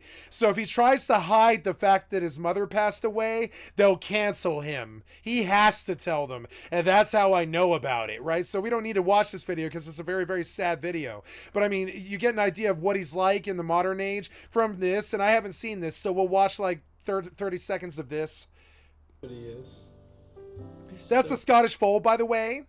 And the only Scottish folds look like this. They have the giant owl eyes, and it's a long hair Scottish fold. My mother probably bred this cat. This cat is worth $10,000. And my mother probably bred this cat. She's the most successful Scottish fold breeder in the history of Scottish folds, and she has the number one. She had the number one show breed, the number one sire of all time. In the CFA and Tika cat fanciers associations. And so this cat is from, I know because of the eyes, I know this cat's great grandfather. This cat heralds from a cat named Tracker. My mother owned Tracker, and Tracker sired something like, I don't know, 4,000 kittens or something like that. And those kittens will be the grandmother of this kitten. Grandmother? No, not even. Maybe, no, like, this is going to be a tracker baby. My mother will call him a tracker baby. It's a tracker baby. I'm going to show my mother this video. You think I'm just making up content or to entertain you and I'm lying or something, but no. I'm going to show my mother this video because my mother bred this cat. I'm serious. There's only about 4,000 Scottish folds in the world, this being one of them. And that's how I know that my mother bred this cat, believe it or not. This fucking thing he loves. You wanna go? So there's Tectone. He's the other guy in the Steak and Eggs podcast. And these are gacha players. Tectone's famous for Genshin Impact, and so is Emeru. These guys who are opposite Asmongold in the Steak and Eggs podcast, Tectone and Emiru. Emiru is standing to the right of Asmongold. We haven't seen her yet. She's one of the most beautiful women. Emiru is one of the most beautiful women on YouTube right now. And so these guys, they're gacha players, and they wanted him to feel better about his gacha addiction. So they started the Steak and Eggs podcast with him, and they talk about video games once a week. And it's always about Genshin Impact and Honkai Star Rail. Just a little beef stick. You love. They're video game gacha gamblers. If you want to know who he really is, Dave, he's a video game gacha addict. And that's the core and heart of him. It's why he looks pale and wan and skinny. He spends most of his time playing video games and gambling. And honestly, so Tectone is in his Asmongold runs One True King along with Mizkif and Emiru and Tectone, and there's all these other famous streamers and stuff. I know them because I'm trying to be in the same scene. If I were to take an organization, it would be OTK, because they're all ex-WoW players. You can see them doing stuff like Emiru, who's sitting to the right of Asmongold, did WoW Hardcore all the way to Cap and beat the raid. And that's way further than I got. But that's because they're gamblers. They buy their boosts. They bought their hardcore characters. They had them boosted, and then they took them to their stream, and they made $10 million streaming WoW Hardcore. So everyone wants to hate these people because they're successful, but they are the scene. And he gets mad weird about it, so he'll throat the whole thing by himself. So Asmongold's mother's passed away, but she was a hoarder, and this house is set up to deal with people now, and he can entertain people. This is Asmongold's house, right? But it used to be neck high. I'm talking neck high. I've seen the inside of his house before they cleaned it. His house used to be neck high in garbage. There was rotted out toilets and all this stuff. You'll see a picture of it here. His mother was a hoarder. And the only reason why is because he's a famous streamer. He just streamed the last 10 years. All he did was stream. He probably made $30 million or something like that. He's so rich. And so and all he did was stream for 10 years. His mother hoarded, and then eventually her health got bad because of the hoarding. It always does. And she passed away, probably in the house. And yeah, and here are the times that he's actually cleaned his house in the last 15 years. You can see an example. This is Steak and Eggs, but I'll show you Emiru. See, I told you. So there's Emiru. She's beautiful, and this is probably the most successful trio podcast in the world right now, Dave. If you want to know who he is, he's a person who plays new games and gambles on gacha like Honkai Star Rail for his stream. He releases YouTube videos every day like me, and I ripped off his style. I gotta say, I'm putting 12 hours to 14 hours of videos on YouTube every single fucking day like him, and he's a WoW player who went to the end like me and went further than me, but not by much. I've got the same score he does. So I took him as a because I come out of the same scene as him. If he can do it, I can do it. If he can do it, I can do it. There's no difference. Well, there's a difference. I represent the Jedi, the left wing. He represents the Horde or the Sith. I mean, he was Alliance, but I don't know why he was Alliance. He's Republican. He should have been Horde. He represents the Red. He's Red. He's Republican. He's anti-labor. He's pro-fascist. He's pro-Trump. His politics lean right. And so does all of OTK, I think, except for maybe Emiru or probably a couple of the girls and stuff. But all the OTK streamers, the One True King streamers, they're from Austin, Texas. They're good old boy types. They're like trust fund kids, or they wouldn't have been able to sit around and play video games forever like me.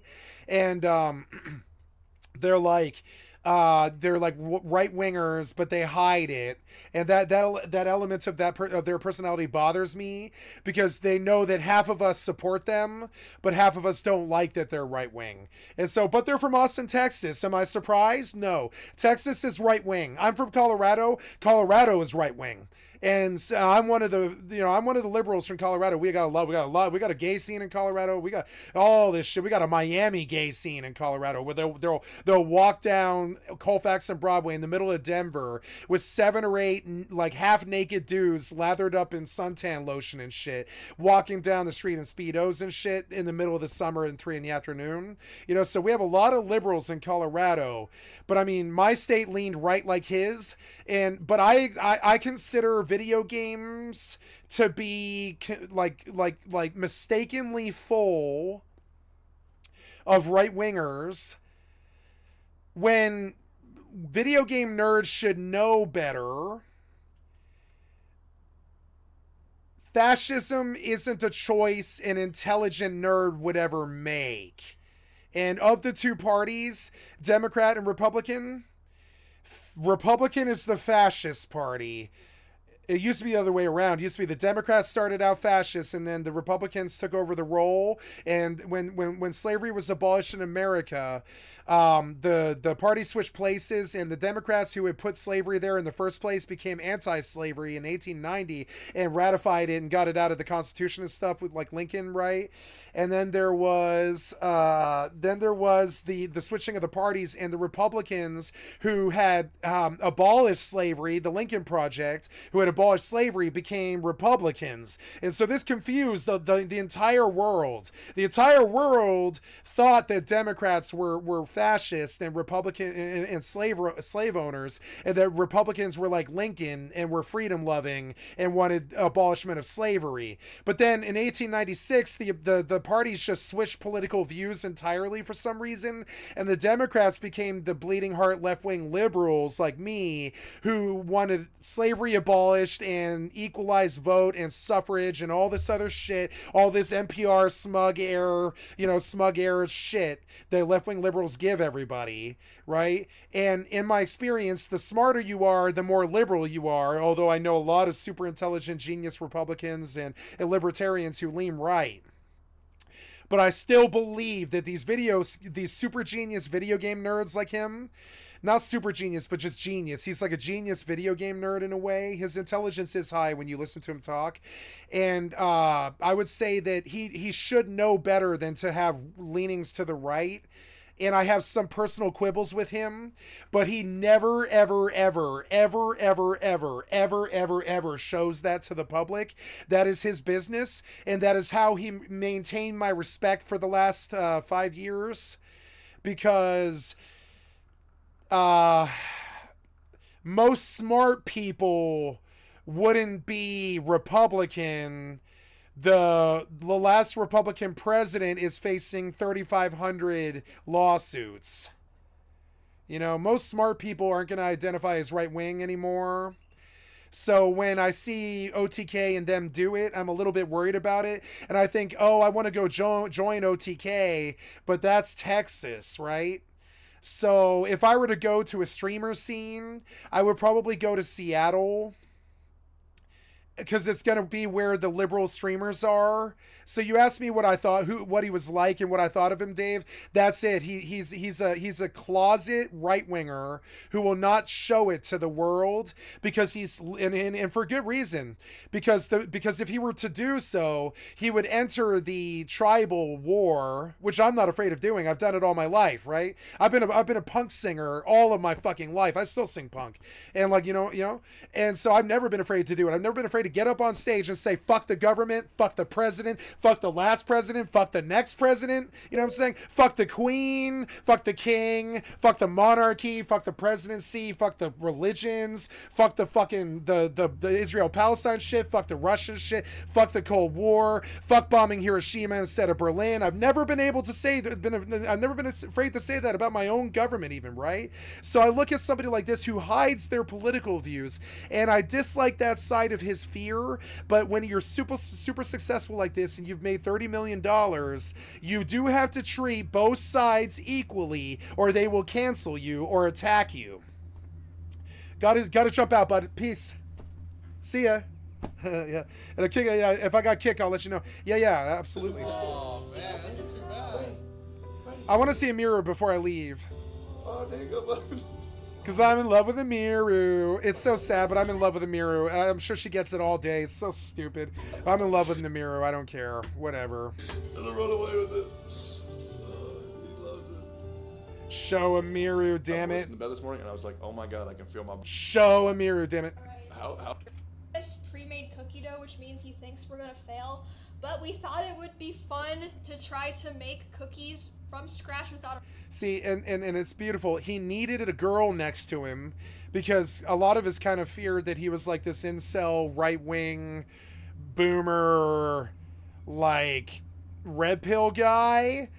And OTK knows that. So 6 months ago, they put both of these guys who are probably right-wing leaning, like, you know, sort of Texan, and they don't talk about politics ever, but so it doesn't matter what they think. But it does worry me a little bit because they to me are the enemy in a way. You know, not the enemy like I don't want to be their friends or something, or that I don't like them, but like in the end, their careless right-wing views might descend this fucking country into civil fucking war. And so I don't condone their quietness. I don't condone their peace. I don't think these are my friends. I think they represent the other side, but they have the image of a rich, left-wing, caring, like kind of nerd. That's the image they're trying to show. Like kind of middle class, you know, right-wing nerd a little bit, sorry, left-wing nerd. But I think in reality, they actually represent the enemy for me. And one day I might see them on a Civil War field of battle. So it's very hard for me to like these people. Specifically because, like, I know what they think. I've heard them say it before. I've heard them support Trump. Them after and see how good of a job we did. Right? She is fucking smoking hot. She is my type. Beautiful. Okay, I don't know if you guys know what my type is. I've got a type. It's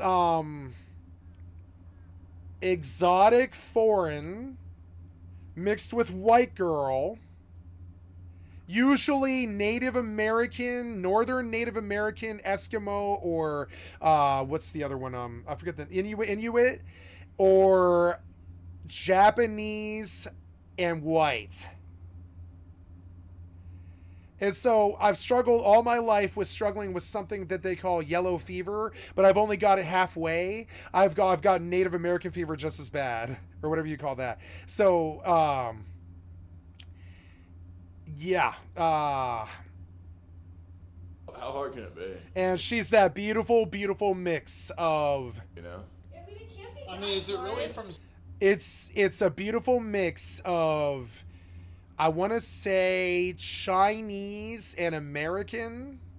I've got the Asian American thing. She is my type. I always date girls that are super fucking exotic. But though my last ex, she was as white girl as they come, pure white. I'm talking 100% white girl, brunette, fucking perfect 10, maybe the most beautiful woman on the planet, just fucking wonderful. And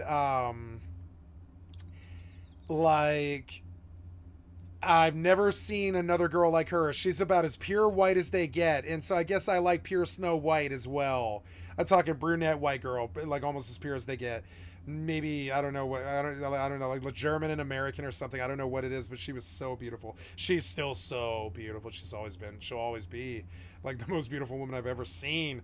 And like, so while Amiru is a little bit more that earthy beauty, really rich, still a perfect 10.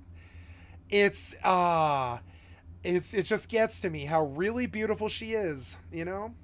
Oh my god, she is just fucking smoking hot. And it's hard to look at her for me. And it's weird because she's like, you know, she's not young. She's like probably like 33 or something. It's really beautiful to see somebody 30 to 45 who's still like a fucking perfect 10, you know? I gotta say. And then the guy picked up, he brought it over to my house. I gave him $200, man. And so what were y'all talking about with that type of fucking thing, that weapon? Yeah, you better give him $200. You better give him $2,000. What was that weapon that you guys wanted me to look at? The Wyverno Ignition Attacker. The rocket sword. Where the fuck is that? Forge. So it says Wyverno. Where is Wyverno? It's an event weapon. I don't like the UI. Okay. How do I do the event quest? Okay, events. Oh my god. Ah. There it is. This is it, right? This is what I do? A voucher. I don't like the combat. I'm just not going to sit here and dump on this game. I'm not going to do that. The goal of the game is for you to go out, find, and destroy the sources of the fog, which are these giant flowers. There's a BAM that probably takes, I would say, probably 40 people to kill. We're looking there's a BAM.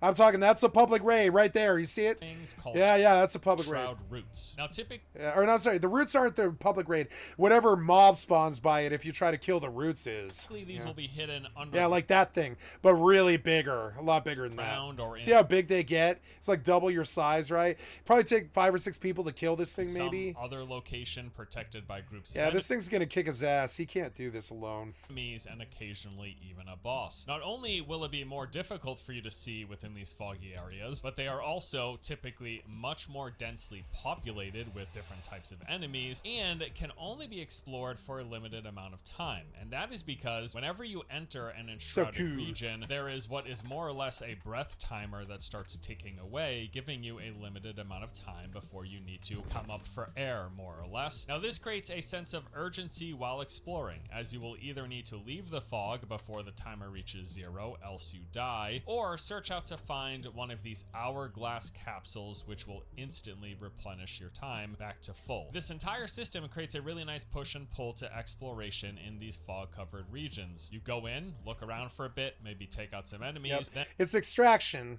Yeah. Either find one of the I want to live in the fog, like Pack Stay. Hourglasses, or come up for air before jumping back in. Now, ultimately, your goal is to try to find and clear your way through, taking out any enemies and making your...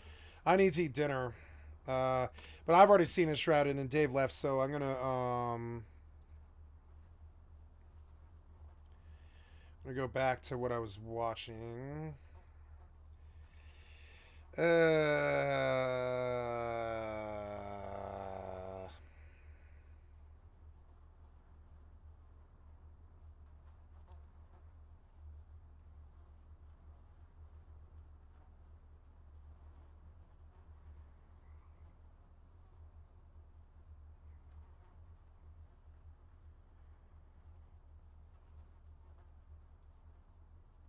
Video games for many reasons, but I think it's safe to say that I'm gonna make something to eat. I'll be right back. Reason Oops.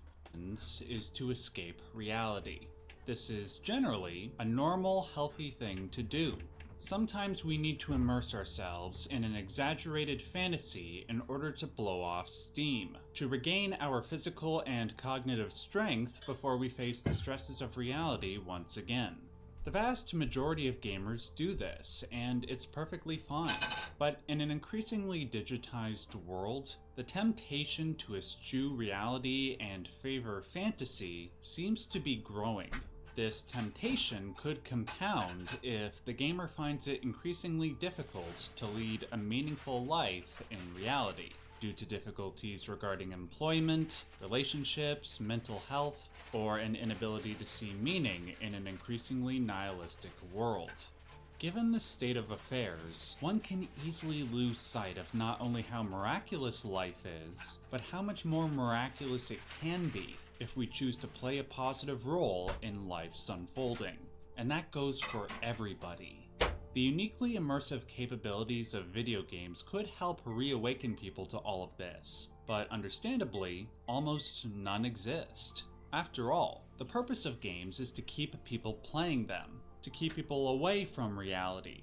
The closest exceptions I could think of were The Sims and Journey, but The Sims lacks Journey the was so spiritual good. sustenance that Journey provides. Journey and is so Journey good. lacks the Oh, Sims' real-life that setting. Sims is Up until lifestyle recently, thing. I wondered if a game could exist that tried to combine those two qualities into something that could enlighten that hypothetical disillusioned gamer. And the last place I expected to find it was in a game that released in 1995 on the Super Nintendo Entertainment System. I am talking about a game called Terranigma. I first love heard about this game Terranigma. back in September I've beaten of 2020, Terranigma. when my friend and Discord Wonderful moderator, game. Marcus, told me about it. Yep. I looked it up, but wasn't able to immediately discern what was so special about it from articles and forum posts, so naturally, I put it on the back burner. What made me decide to play it 3 years after first learning about it was when I watched a video titled Top 50 Video Games of All Time, made by one of my burner. What made Beat it, beat it, beat it, beat it, beat it, beat it, beat it, beat. I haven't done Noita. I don't know what Noita is. Don't know what a Mori is. Don't know what One Shot is. Don't know what an Opus Magnum is. I have played Outer Wilds. I have beat both Outlasts. I have beaten Panzer Dragoon Orta. Beat Parasite Eve. I played Pathologic 2. I haven't played Persona 4 or Persona 5. I have played Planescape Torment. I have played Prey. Project Moon, haven't done those. Cube, I've beaten Cube 2. Shadow Memories and Destiny, I don't know what that is. I haven't played Shin Megami Tensei yet. So I don't know what Siren or Siren Blood Curse is, or Soul Sacrifice. I have beaten Stalker, all three of them. I don't know what Submachine is. I have beaten System Shock 2. I have beaten Tales of Berseria and Tales of Vesperia. And I have beaten Terranigma. I have beaten The Longest Journey. I don't remember the Forgotten City, but I might have played it. I don't know. I have beaten the Room series. I don't know what the Silver Case is. I don't know what the Suffering is. I don't know what the Swapper is, and I have not played the Turing Test yet. But I played or beaten most of these. me decide to play it 3 years after first? Some of them on stream. I beat Outlast 2 on stream last year. You know. Yep. Learning about it was when I watched a video titled I own Top Outlast 50 2. Video Games of All Time, made by one of my favorite YouTube channels, Resonant Dark. The creator of that list, Mike, put Terranigma at number 4. Though this courageous placement was enough to make me want to look into Terranigma again, it was the explanation for his choice that made me begin to obsess. The game apparently followed a character named Ark, who was tasked with trying to resurrect the Earth after some sort of cataclysm. His efforts of resurrection intertwine with familiar key events in Earth's evolution as well as human history. Everything from the birth of animal and plant life to the invention of life-changing technologies like phones and planes. The game would then frame these events in such a way to make the gamer reflect, specifically on the miraculous circumstances under which these events happened, and what part we, as individuals, play in that miracle. When I heard this, a single thought immediately sprang to mind. If Terranigma is that good, then why isn't it talked about more? Why did I never hear about it until only a few years ago? After because you're white and American. Research, I found a shocking answer to my query. Terranigma was never released in North America. Duh. The publishers of the game, Enix, closed their US subsidiary before the game released. So unless you emulate the game, a North American cannot play their copy on their SNES system. The combination of the game's geographic exclusivity, plus Marcus and Mike's praise, made me obsessed with trying to find a way to play this game. I had to know if it really was that good. Well, in short, I found a way, and I can firmly say that they were right. Not only does Terranigma provide that celebration of life and reality that I was looking for, it couches that celebration in some of the most refined game design that I've ever encountered. Everything from its simple yet addictive combat and RPG mechanics to its awe-inspiring music. It all works in tandem with the game's story to create what can only be called a deeply spiritual experience. One that only a handful of games have matched in quality since then. Today, I wish to celebrate Terranigma's genius, while focusing on the unique ways in which it elicits this emotional and reflective experience. Before I do, I will acknowledge that there are spoilers ahead, so if you wish to play the game before hearing my thoughts, bookmark this video and come back when you're done. If you live in North America and need to emulate the game, I will leave a tutorial for that in the description box below. Let's begin with a summary of the game's opening. The aforementioned character known as Ark wakes up in his bed and begins to wander around his hometown of Krista. We quickly learn that Ark seems to produce minor misfortune wherever he goes, sometimes intentionally for his own amusement, and sometimes unintentionally. He lives a very carefree yet unconscious existence, until one day, a single decision transforms his life forever. Inside his home, there is a blue door that he never thought to open until guests challenge him to break it down, which he promptly does. He travels down several flights of stairs until he comes across a treasure chest. Upon opening it, an equally mischievous yet friendly demon named Yomi pops out. When this happens, everybody in the village is suddenly engulfed in ice, save for the village elder. The elder chastises Ark for opening the door and the chest, but then tells him and Yomi of a way they can turn things back to normal. He must leave the village and travel to 5 towers. Within each tower are a set of trials that Ark must complete. With each tower he conquers, he will not only unfreeze a large portion of people in the village, but also birth a continent in a mysterious realm called the Surface World. Continents that look strangely similar to the continents of planet Earth. Though Ark is ultimately successful in his endeavors, he is unable to return to life as he knew it before. Upon returning to his village, the elder brings him to a hole in the ground nearby. He tells Ark that upon jumping into this hole, he will be brought to the surface world where those 5 continents exist. The continents are currently barren of life, and it is up to Ark to restore that life. With nothing better to do, Ark accepts the Elder's task and jumps into the hole. Now before I outline and analyze the key events that follow, it would serve us well to identify 2 patterns that we're going to see a lot of moving forward. The first pattern had already partially shown itself within the game's first hour. I noticed that Ark's venture outside the paradisal Krista into the threatening unknown to save both his world and the surface world was a borderline carbon copy of the hero's journey archetype. For those who don't know, the hero's journey is a pattern of storytelling that tends to underlie most narratives that involve, well, a hero going on a journey. The protagonist that will become the hero starts off in a paradisal state, only to be called on an adventure. Before setting out, a wise mentor will prepare... Yes, indeed. The Terranigma games were steeped in wonderful hero story.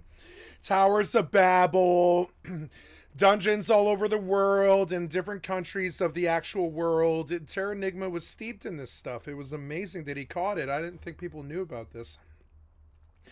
Illusion of Gaia was the other Terranigma game. Illusion of Gaia had you travel all over the world, and it played exactly like this game. It was a wonderful set of games. Protagonist for what is to come.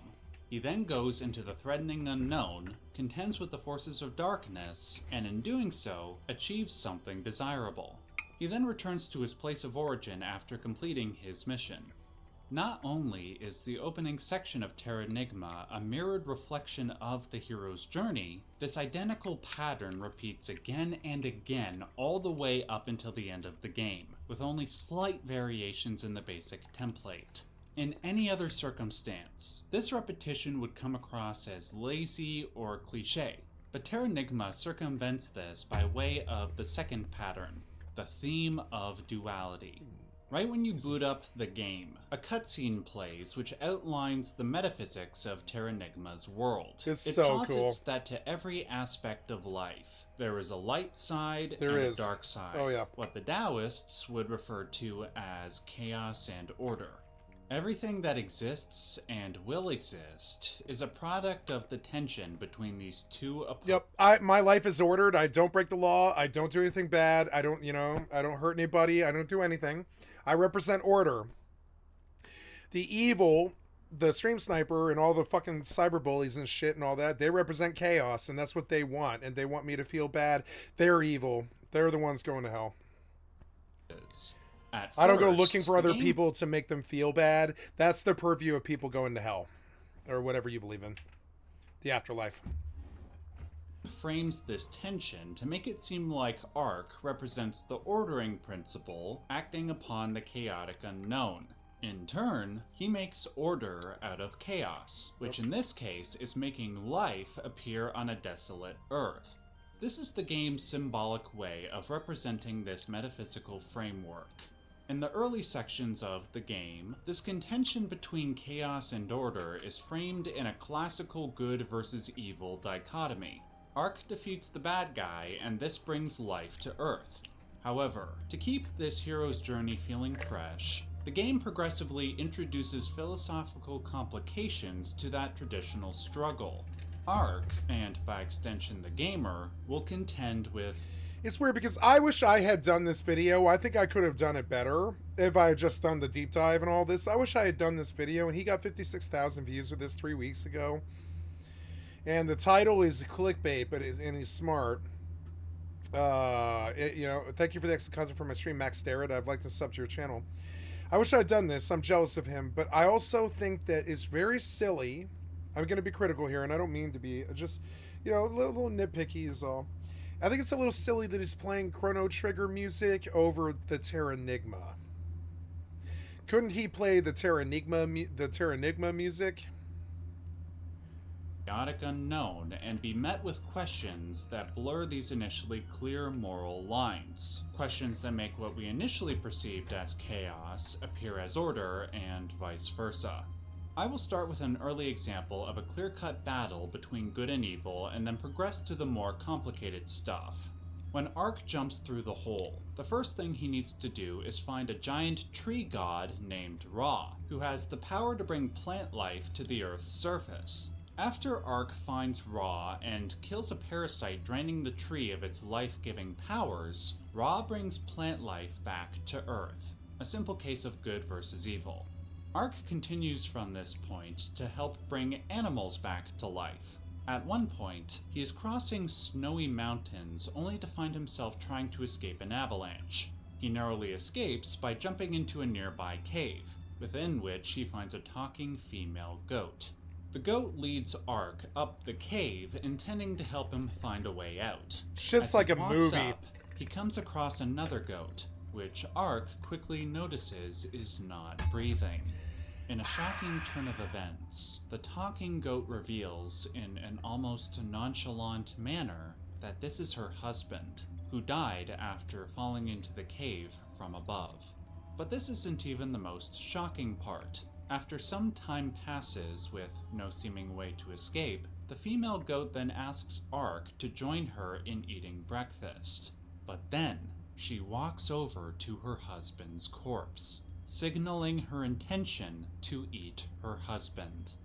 Ark then protests not only the very notion, but the fact that the goat, once again, is acting nonchalant. He says, "This is your husband. You can eat that?" To which the female goat responds, "Of course. That's exactly why I can eat this. If I was to die, the world would be less another goat." Now, I believe the point of this scene is not to argue for the ethics of eating the dead, obviously, especially your loved ones, but rather to trigger a philosophical response in the gamer.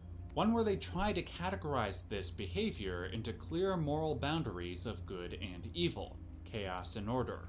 questions regarding the way ethics apply differently between humans and animals, when you're trying to survive or not, complicate what would normally be a very clear-cut moral question. This is just the first of many times that Terranigma complicates the typical hero's journey, the typical contention between good and evil, and these complications will fester to the point where normal categories begin to flip. The most brilliant way that Terranigma does this is when it interweaves this debate over what is good and evil. We put one of the more fundamental reasons is to answer to my query. Life. And if you boot up if you in hero's journey, the typical contention between good and evil, and these complications will fester to the point where normal categories begin to flip. The most brilliant way that Terranigma does this is when it interweaves this debate over what is good and evil with the gameplay. And the best example of this comes with one of the coolest and most unique aspects of Terranigma, the city expansion quests. Eventually, the rebirth of the world will evolve to the point that humans come about, and societies begin to flourish. By completing side missions for various human NPCs, those cities will grow in size, with more businesses and thus more items that might help Ark on his quests. Now on the surface, the thought of helping humans flourish economically might seem like an obvious good, but everything gained comes with some sort of cost. If you expand the town known as Freedom, appropriately located in the United States, you can encounter a black market dealer who has kidnapped a giant kingbird and intends to sell him as a pet. Some added context you should hear is that you actually encounter this king of birds earlier on in the game, after you bring bird life back to the planet. Though you can free the bird by paying for him yourself, it will cost you a hefty 5,000 gems. Just as contending with nature can help build civilizations, it can also cause people to abuse nature for selfish gain. And to what extent one should allow the former despite the latter is not easily discernible.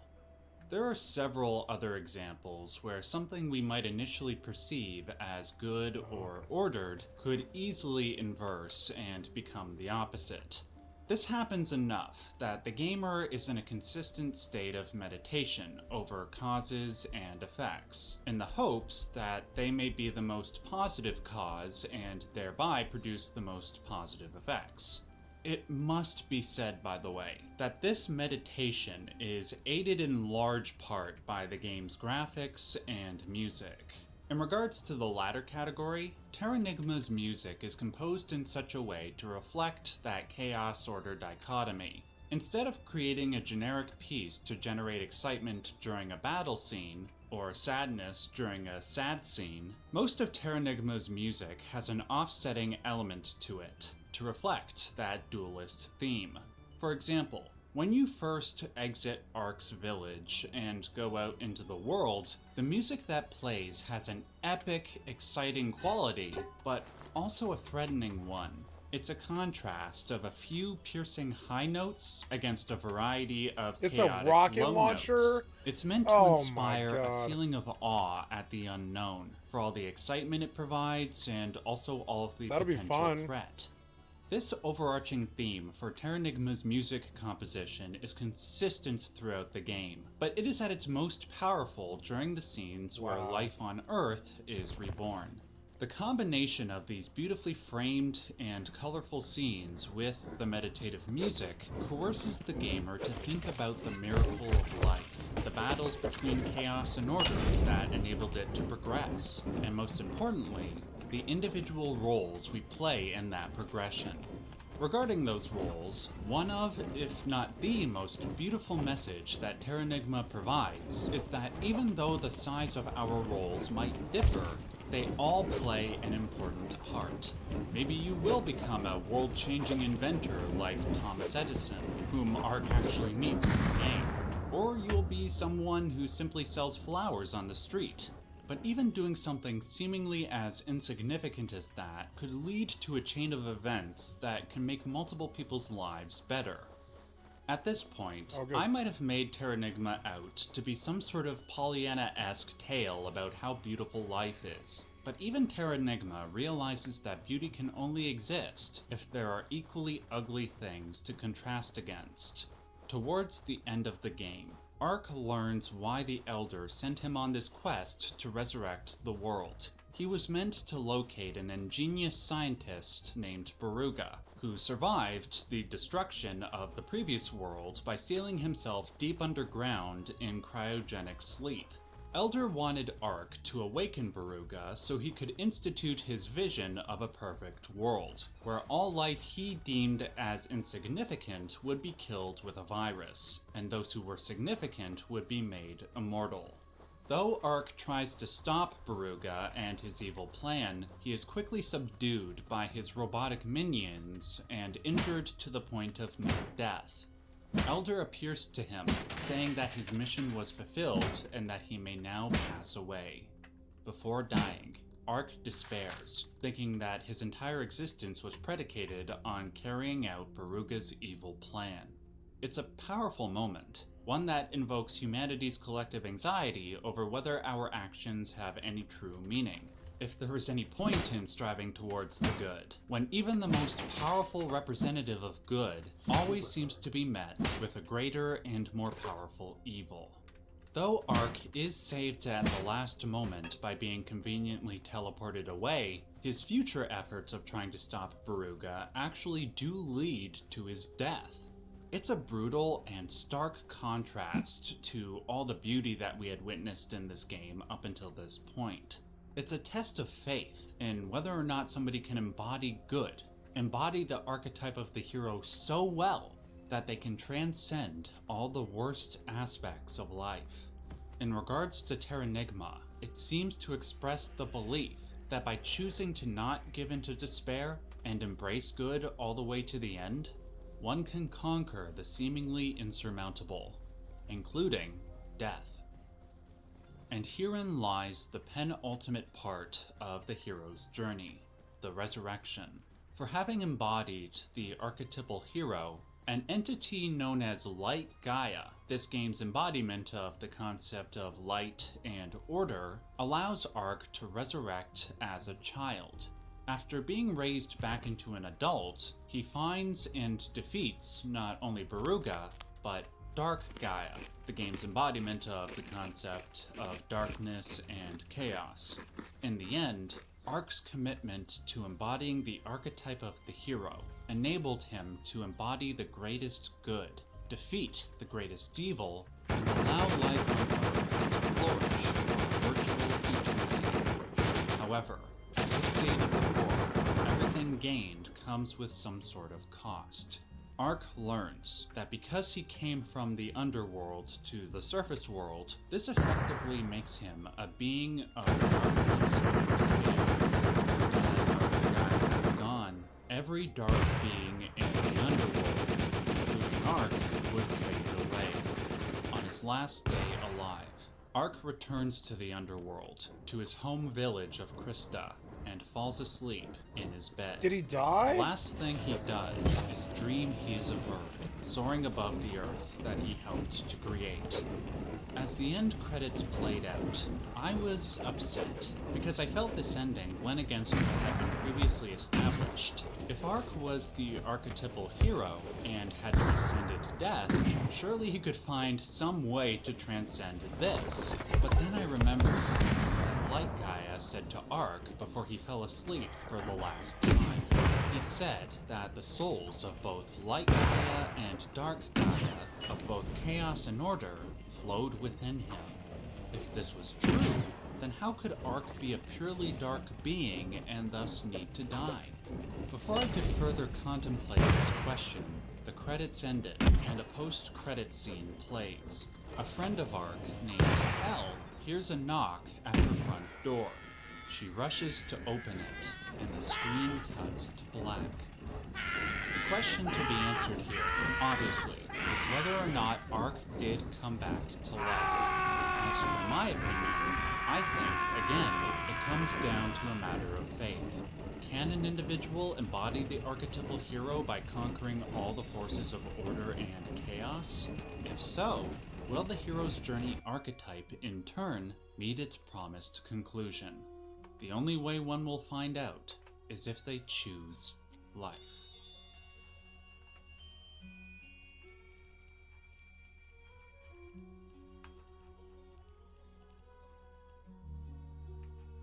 Oh, cool.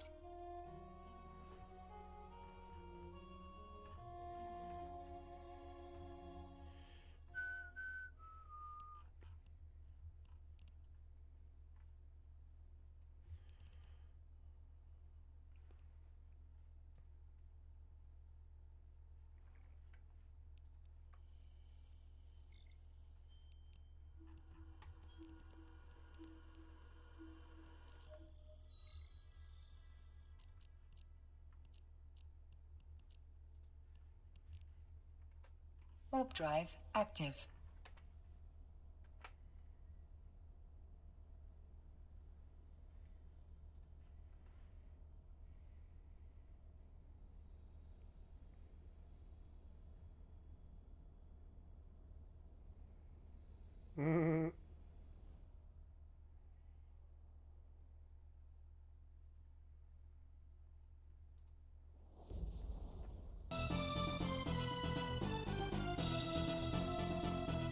Thank you, Zygor Gaming, for the excellent cuts from my stream.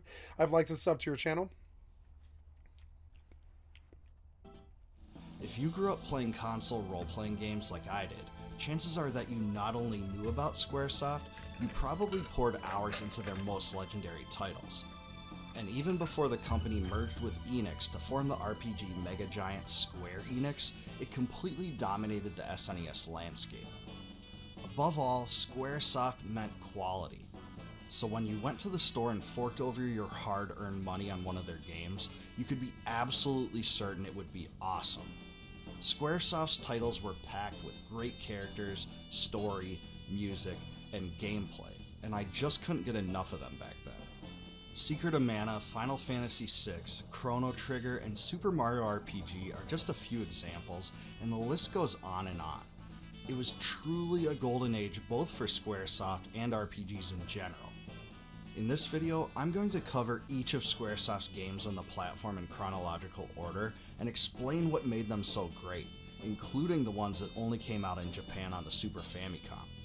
This video includes games the company created as well as the ones it published. But before I get into all that, please like this video and subscribe to the channel for more retro gaming and classic RPG content. Now, sit back and let's dive right into Squaresoft on the SNES, the Golden Age. Indeed. In 1991, the Super Nintendo Entertainment System was in its very infancy. Squaresoft had already released 3 Final Fantasy titles on the original Famicom, and the series was a smash hit. The first of the 3 took the Nintendo by storm in North America as well toward the end of its life. By this point, Final Fantasy was a huge, known commodity in the gaming world.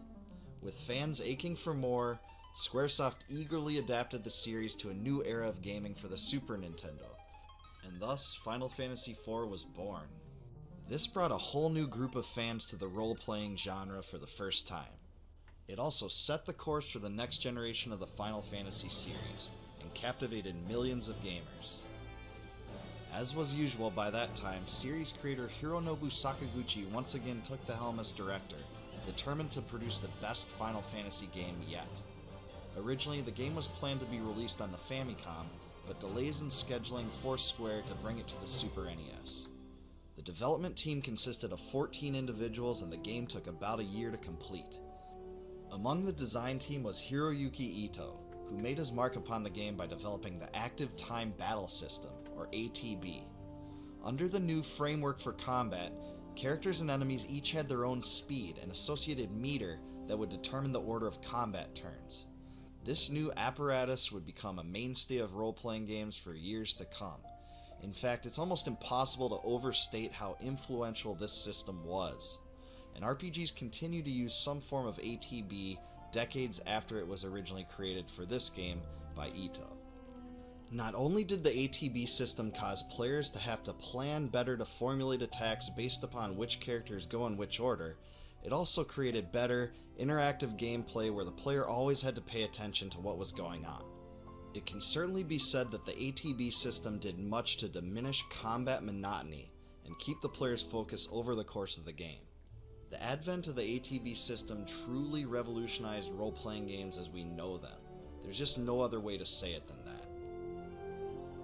Another big addition to the series after the platform change to the Super NES was new graphical technology, including Mode 7, a new system that allows visual background layers to be rotated and scaled quickly, creating a 3D-like effect. It may not seem too impressive of a feat now, but back then this was a huge advance in video gaming. Final Fantasy IV aptly uses Mode 7 to render the world map when traveling in an airship. Confusing some gamers is the fact that Final Fantasy IV came to North America as Final Fantasy II because North America didn't see the second and third title in the series. Right after starting the game, you launched directly into the game's story. This was yet another relatively new facet for Final Fantasy because in the previous games, you don't get very much background story at all in the beginning. You begin the game as Cecil, the Dark Lord captain of the Red Wings. The Red Wings are ordered by the King of Baron to attack the city of Mysidia, seize the water crystal, and bring it back to the kingdom. Cecil reluctantly carries out the orders, returning to Baron with the crystal after seizing it from those that guard it. There, he sees his love interest Rosa, who is a white mage. After bringing the crystal back, Cecil questions the king's motives and is stripped of his position as captain of the Red Wings. He is then sent with Kain, the captain of Baron's Dragoons, to deliver a ring to the village of Mist. At this point, the game's story truly begins, and you even receive a cool little storyline summary that frames the journey. Along the way, Cecil and Kain's paths diverge, but they eventually intertwine several times. Among the themes visited in the storyline are death, loyalty, friendship, and betrayal. As far as the story goes, I think it is generally very strong, especially for its time. The new Super Nintendo platform was a complete blessing for Final Fantasy. This was because it allowed for bigger storage, and thus the ability to hold much more dialogue and storyline segments. This is really what the first three Final Fantasies needed to deliver on the NES platform. Game designer Takashi Takeda, who produced the original game, said the following on the subject in 2008. It seems commonplace to have such epic storylines in RPGs now, but this was the first RPG to feature such deep characters and plot, so I'm truly happy. Indeed, one need only play one of the original NES Final Fantasy games, and then Final Fantasy IV, to see the stark contrast between storyline details. Final Fantasy IV was truly a big step forward in this regard, and a total advancement for the series. The main villain in the game is Golbez, a mysterious sorcerer who's trying to obtain all of the world's crystals to bring himself to the moon. Golbez is manipulative and cunning, and does much to cement his place in the series as the first complex antagonist in a Final Fantasy game. He really was the first Final Fantasy adversary with true character complexity. I think he's used very effectively in the story, and he brings a lot of intrigue to the game. At one point in the game, Cecil transforms from a Dark Knight into a Paladin, leaving behind his former Dark persona in favor of a nobler one. This was not the first time class evolution has been done in the series, but it is the first case in which it played a pivotal role in the storyline. As a wee young gamer, I remember how excited I was when Cecil's look and abilities had changed. Too. I was even elated to see a different sword slice animation. There's just something cool and unique about the whole transition. Yep. Through these circumstances, the game explores the individual identity of the characters. Ah, damn it, I alt-tab for a second. Something that had never really been done before in a role-playing game, let alone the series. I have to admit though, the end of the story in Final Fantasy IV gets a bit confusing and arbitrary. All of a sudden you're in a fantasy world doing things like slaying dragons and making friends. Then you confront a colossal robot? Then you're sent to the moon and fall around on a giant whale? Huh? Also, the end boss of the game basically appears out of nowhere at the very end of the game. This was a unique twist, but there was a little backstory on the creature to make it truly compelling. I didn't care about this much as a young player, but in hindsight, I feel it could have been handled a little bit better in the story. Even so, the storyline curveballs this game throws out at the player were surprising and interesting, unlike anything that had been done before in a Final Fantasy title. As far as difficulty goes, the North American version of the original game is quite a bit easier than some of the other games in the series. In fact, this decision was intentional, as the North American version was based off of the Japanese Final Fantasy IV Easy type, a simpler version of the game. Other changes were also made to the game to conform to Nintendo's strict standards for content, which includes removing all references to praying, and the spell Holy was even renamed to White. There is even one place in the game where a giant scythe that is about to fall onto Rosa is changed into a giant ball, as if the prospect of having one's head crushed is so much more palatable than being sliced.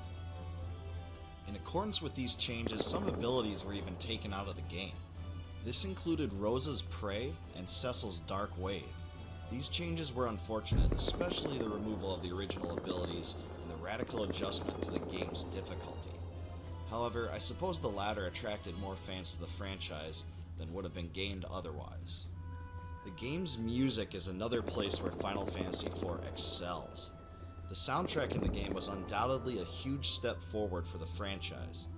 With the technical limitations of the original Nintendo now a thing of the past, famous Final Fantasy composer Nobuo Uematsu was able to push the boundaries of video game music with this game. Uematsu has publicly stated that creation of the soundtrack was an excruciating process. Accordingly, it involved long hours of work into the night at Squaresoft headquarters, where Uematsu would sometimes even stay overnight. I'd say that's dedication. In his liner notes for the Final Fantasy IV original soundtrack, Uematsu wrote the following, quote, "Since I was working with new hardware in the Super Famicom, the music was from start to finish a series of trials and errors, and the staff practically lived at the company, staying over in sleeping bags and doing nothing but working. I myself haven't had a full day off since February of last year." Appropriately, Uematsu signed the liner notes April 13th, 1991 at 1:30 a.m. in the office, naturally. With 44 total tracks in the game, Uematsu's use of the platform shined above all other RPGs to be released by that point. When this soundtrack was released, it seemed as if the skies were the limit for Uematsu and the possibilities for music in the future of the series. There are just so many standout tracks on this game, but among my favorites are the Theme of Love, the Overworld theme, the Red Wings, and the main theme for Final Fantasy IV. The game was eventually re-released on the PlayStation, the Game Boy Advance, the PlayStation Portable, and the Nintendo DS. There's also a version on Steam, so you can play the game on a PC. Each version of the game is quite different, but if you're looking for a recommendation for a version to play for the first time, I recommend the Game Boy Advance or PSP version. Between these two, I lean toward the PSP one because the graphics look beautiful, the sprites are awesome, and the translation is quite a bit superior to the original. The load times on the PlayStation version are quite annoying to deal with, and the Nintendo DS and Steam versions use a brand new graphics engine and 3D style that I do not like very much, but I will say many people do enjoy that version. It's not particularly bad, it's just a little bit too cartoony for my tastes. When Final Fantasy IV was first released, it was a commercial success, both in Japan and elsewhere. In Japan, 1.44 million copies of the game were sold, making it a huge hit for the era. By 2007, the game in all its forms had shipped about 3 million copies Range is worldwide. 1. At the time of its release, the game was met with lots of critical acclaim from gaming publications. Nintendo Power declared that it set a new standard of excellence for role-playing games. GamePro announced that it truly redefines the standards for fantasy adventure games. Electronic Gaming Monthly stated that Square has just redefined what the ultimate RPG should be. The game took a bit longer to catch on in North America, but its success was undoubtedly amplified by the release of Final Fantasy VI, which revolutionized the series yet again and brought many new fans to the older Final Fantasy games, including 4. Since then, the game has been included in many top video game of all time lists, It's easy after playing this game to see why. Let's face it, chances are high that everyone watching this video is a fan of the Final Fantasy series, or at least knows a lot about it. Of course, it's Square Enix's flagship RPG series. What you may not be aware of, though, is that in the 1990s, Square was cultivating a rival RPG series, the Saga franchise, and dedicated just as much energy to it. In fact, when Final Fantasy IV was in development, both series had an equal number of games. When it came time to release Romancing Saga for the Super Famicom in 1992, it's safe to say that many RPG fans anticipated it in the same way they anticipated Final Fantasy IV. Now, it is true that Romancing Saga was eventually remade as Romancing Saga Minstrel Song for the PlayStation 2. In 2022, that version was also remastered and re-released for Android, iOS, Steam, Switch, PlayStation 4, and PlayStation 5, but we'll get to that part later, because my first experience with the game was with the original SNES version, or more accurately, the Super Famicom version, because this game was never originally localized in North America. If you want to play that version, you can still pick up a fully translated English patch at the link in the description and play this one in its original form. Regardless of which version you play, the story and basic mechanics are similar, even if the visual presentation in the remake is quite a bit different. Romancing Saga utilizes several mechanics that made it stand out from other RPGs. First, when you fire up the game, you select from one of 8 protagonists, each of which has a different story and special abilities. Once you make this choice, it's locked in for the entire game, but it really doesn't change the main story narrative too much outside of a unique, character-specific opening scenario. In fact, this and the other Romancing Saga games feature a very non-linear approach, and you aren't locked into a set chain of events as in other RPGs. There is an overarching narrative, but you're given a lot of freedom to explore, complete various quests, and trigger storyline events in an order of your own choosing. The game's creators called this the free scenario system, and it's influenced all other Saga games since. Another unique facet to the Romancing Saga games is that there aren't random encounters. Instead, enemies appear on the screen that you can walk past and evade. Generally, the enemies move toward you and try to attack you as you walk by though, so it's difficult to avoid them all. Like the other Saga games, Romancing Saga doesn't even have actual levels either. Instead, you have a random chance to gain stat increases after battles in which you performed an action tied to that stat. For example, if you use a sword against an enemy in battle, you have a chance to gain a hit point raise.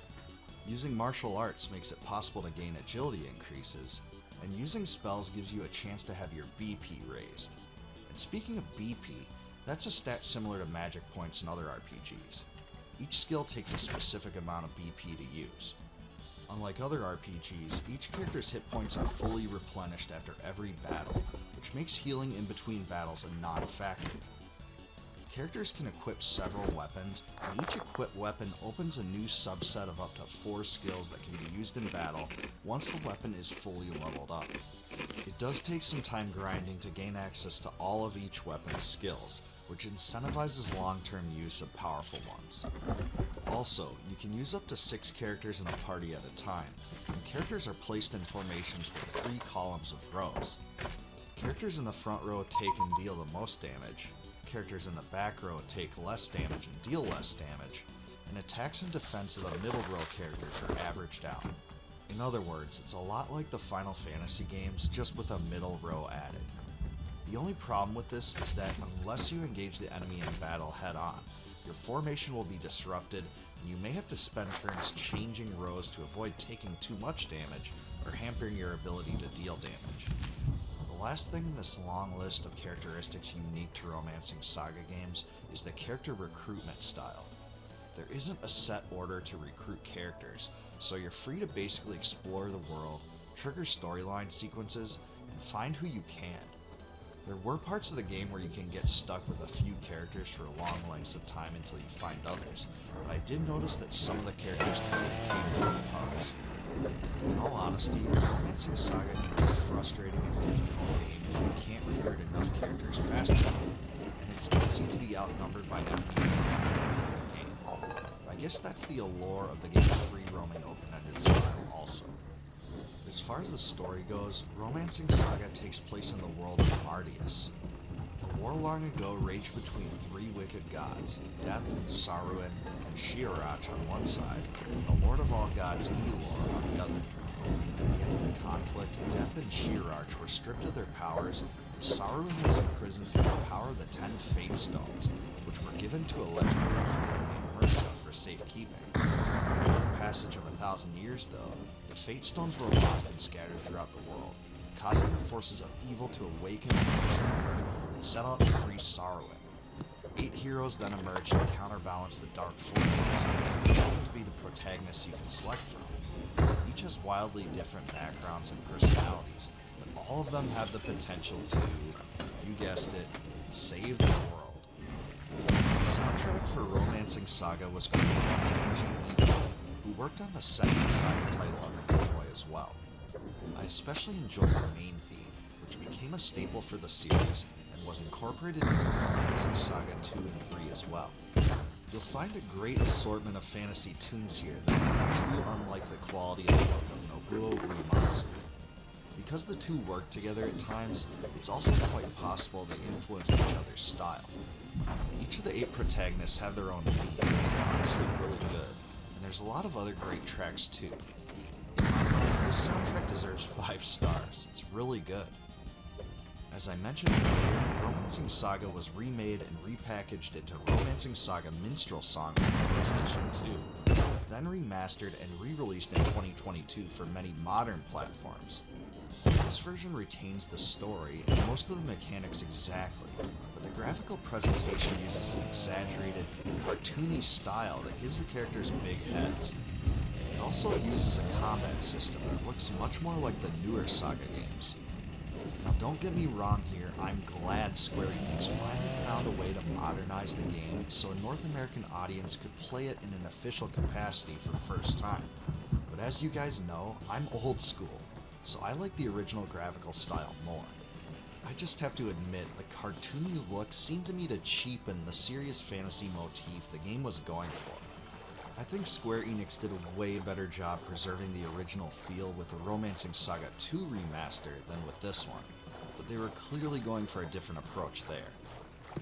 Overall, Romancing Saga is a good early Super Famicom era RPG that a lot of people missed out on.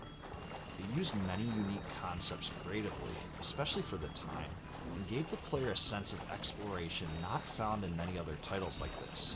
The difficulty level is a little too high, and there's way too many swarms of enemies at times.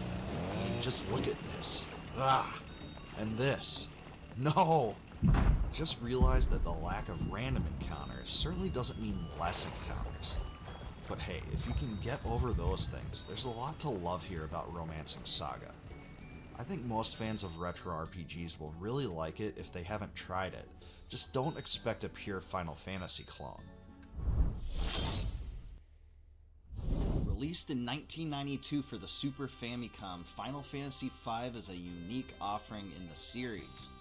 Praised for its intense emphasis on story and character customization, the game has won fans from across the globe.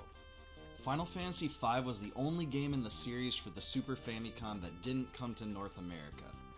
As such, the game also has the distinction as receiving one of the first ever fan translations, which brought a whole new audience to the game.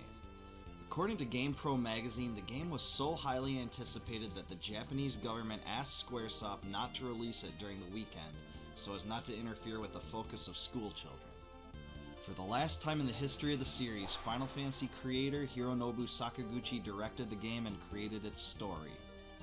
Yoshinori Kitase also assisted Sakaguchi in this role by conceiving humorous elements to inject into the plot. Hiroyuki Ito developed the memorable class system in the game. Yoshitaka Amano designed the characters, and Tetsuya Nomura designed the enemies. As usual, series legend Nobuo Uematsu created the game's soundtrack. Sakaguchi was especially proud of Final Fantasy V, calling it his favorite Final Fantasy game in the series prior to Final Fantasy IX. Development on the English translation of the game began shortly after its release in Japan, and Squaresoft fully intended the game to be released in North America. However, due to the game's difficulty and unique tone in the series, the company considered releasing the game in North America as a standalone one, rather than part of the Final Fantasy series. The North American version was eventually cancelled, but even after that was announced, rumors alleged that Squaresoft would still localize the game as Final Fantasy Extreme. However, this never came to fruition. The decision not to bring the game to North America saddened many fans of the series who were forced to wait several years instead for Final Fantasy VI. The game was finally released in North America in 2001 as part of Final Fantasy Anthology, and again in 2006 for the Game Boy Advance. The story begins as the King of Tycoon Castle decides to head to the Wind Shrine after he notices the wind has stopped. But a young traveler stumbles upon a meteorite near the castle. He rescues Lena, the Princess of Tycoon there, who has fallen. Nearby, they discover Galuf, an old man suffering from amnesia. After finding an underground cavern, the three meet Ferris, the leader of a den of pirates, who decides to join up with them all as well. The four adventurers make their way to the Wind Shrine, finding that the crystal there has shattered. An image of the king appears and makes a plea to Butts and his companions to protect the remaining crystals. The team eventually learns that the intact crystals formed a seal to contain the power of Exdeath, an evil ancient sorcerer who had been defeated by the Warriors of Dawn 30 years prior to when the game begins. If the crystals are broken, Exdeath will be revived and his power will be unleashed upon the world.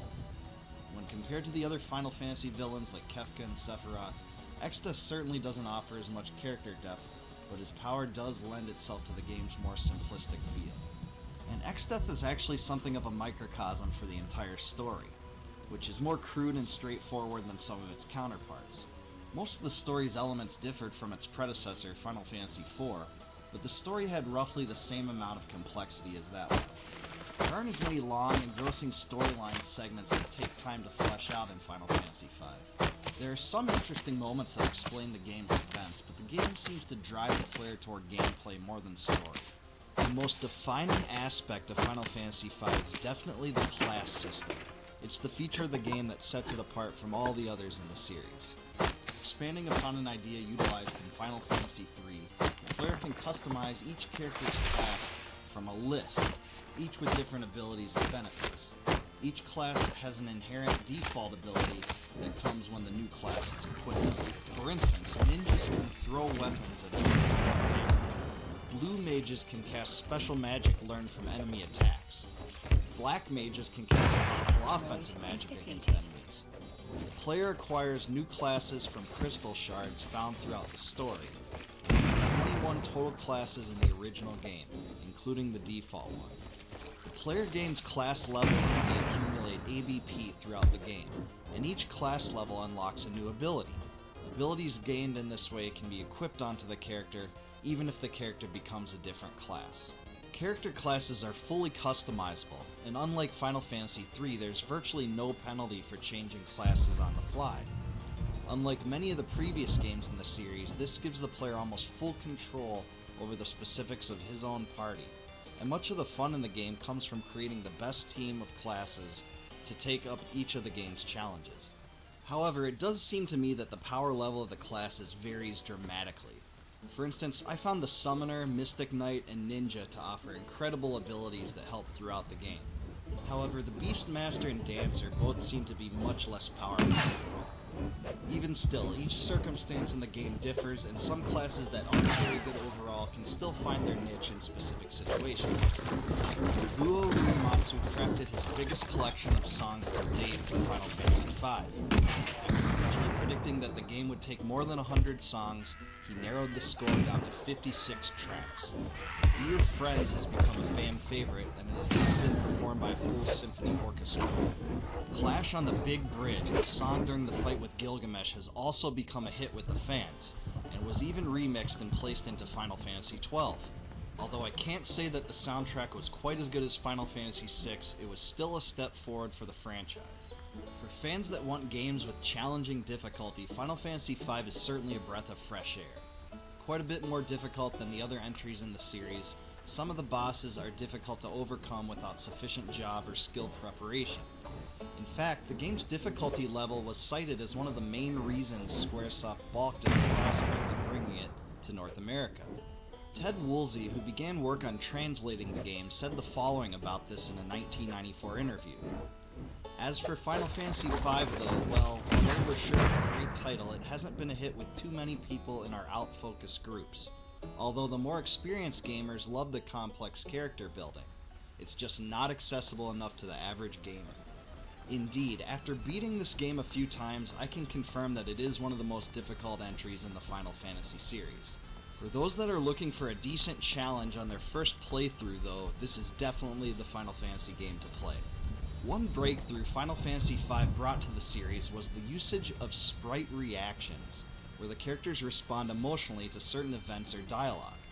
Prior to Final Fantasy V, the Final Fantasy games had relied only upon dialogue to tell the story or communicate information. This changed in Final Fantasy V and allowed the audience to grasp the storyline in a more comprehensive way through the sprite animations. Future games in the series, such as Final Fantasy VI, built upon this idea by including even more sprite animations. What Final Fantasy V lacks in character development and storyline, it definitely makes up in gameplay, music, and overall fun. The class system is probably the best framework of customization in the entire series and provides a lot of possible replay value by allowing the player to master all classes for all the characters. For these reasons, it's simply one of the best Super Famicom role-playing games ever released, and certainly beats out a lot of the other games on the system. I can't say that the game is better than Final Fantasy VI, but I do think it edges out Final Fantasy IV overall. While not the best game in the series, I can conclusively say that it was a crime not to publish this game in North America until so many years later. If you are into role-playing games in the Final Fantasy series, it is an absolute must-play. The 1990s was a time when strategy RPGs dominated the console landscape. However, real-time strategy games that were super popular on the PC at the time, like Total Annihilation, Warcraft 2, and Command & Conquer, were almost nowhere to be found in the console universe. One exception to this was Hanjuku Hero, A Sekaiyu Hanjuku Nare, or Hanjuku Hero Let the World Become Soft-Boiled. It was a Squaresoft game released on the Super Famicom in Japan in 1992. I've never heard of it. Hanjuku Hero Let the World Become Soft-Boiled was actually the second game in the Hanjuku Hero series, a franchise that now has 5 games. It came out on December 19th, 1992, which was only 2 weeks after Final Fantasy V was released. And this fact is honestly pretty telling, because it was totally overshadowed by Squaresoft's flagship title. The most unfortunate thing about this game, at least according to this gaijin, is that it lacks a full English translation. All the translated versions, such as the one in the footage playing now, is part of an incomplete package that localizes only the bare minimum text and leaves everything else untranslated. I'll leave a link to the one I'm using in the description below, but as I said, it's pretty rough and it doesn't exactly help that much. The basic premise of Hanjuku Hero Let the World Become Soft-Boiled involves controlling units on a map in real time. Your goal is to use your shogun, the top commander, to capture fortresses and complete objectives. The overworld gameplay actually functions a lot like the Ogre battle games, but when you clash with units, you transition into a turn-based encounter. And let's just say, they're pretty darn silly. I mean, look at this, it's insane. Your units and the opponent's units basically launch their bodies at each other over and over and bounce off each other like they're running into a balloon or something. After you complete enough objectives, there are also boss encounters where you do get to provide individual menu commands, and these are the most intense. There are also cards you can use in this game to give you an advantage in battle, so you may think this title ripped off Ogre Battle. But actually, this came out 4 months before Ogre Battle. You can carry up to 3 cards at a time, and you can obtain them in castles, along with soldiers for the army. In addition, you can also acquire eggs that hatch into powerful summon monsters that allow you to defeat the bosses, and this is pretty cool too. I also like the fact that there is a timing system, so the seasons change over time and you're able to upgrade your castles and hire new generals at the end of each month. Santa even appears and gives you presents on Christmas, and you get bonus money on New Year's Day. I like these touches, and the fact that you can make adjustments every so often made it feel pretty involved. It kinda reminded me of Sim City. Probably the most interesting thing about this game is that the soundtrack was composed by legendary Dragon Quest composer Koichi Sugiyama, and I think it was the only Squaresoft game he ever created music for. His style is immediately recognizable too, and it's a big bright spot. So anyway, Hanjuku Hero Let the World Become Soft-Boiled is a really silly game on the surface, and the English translation is rough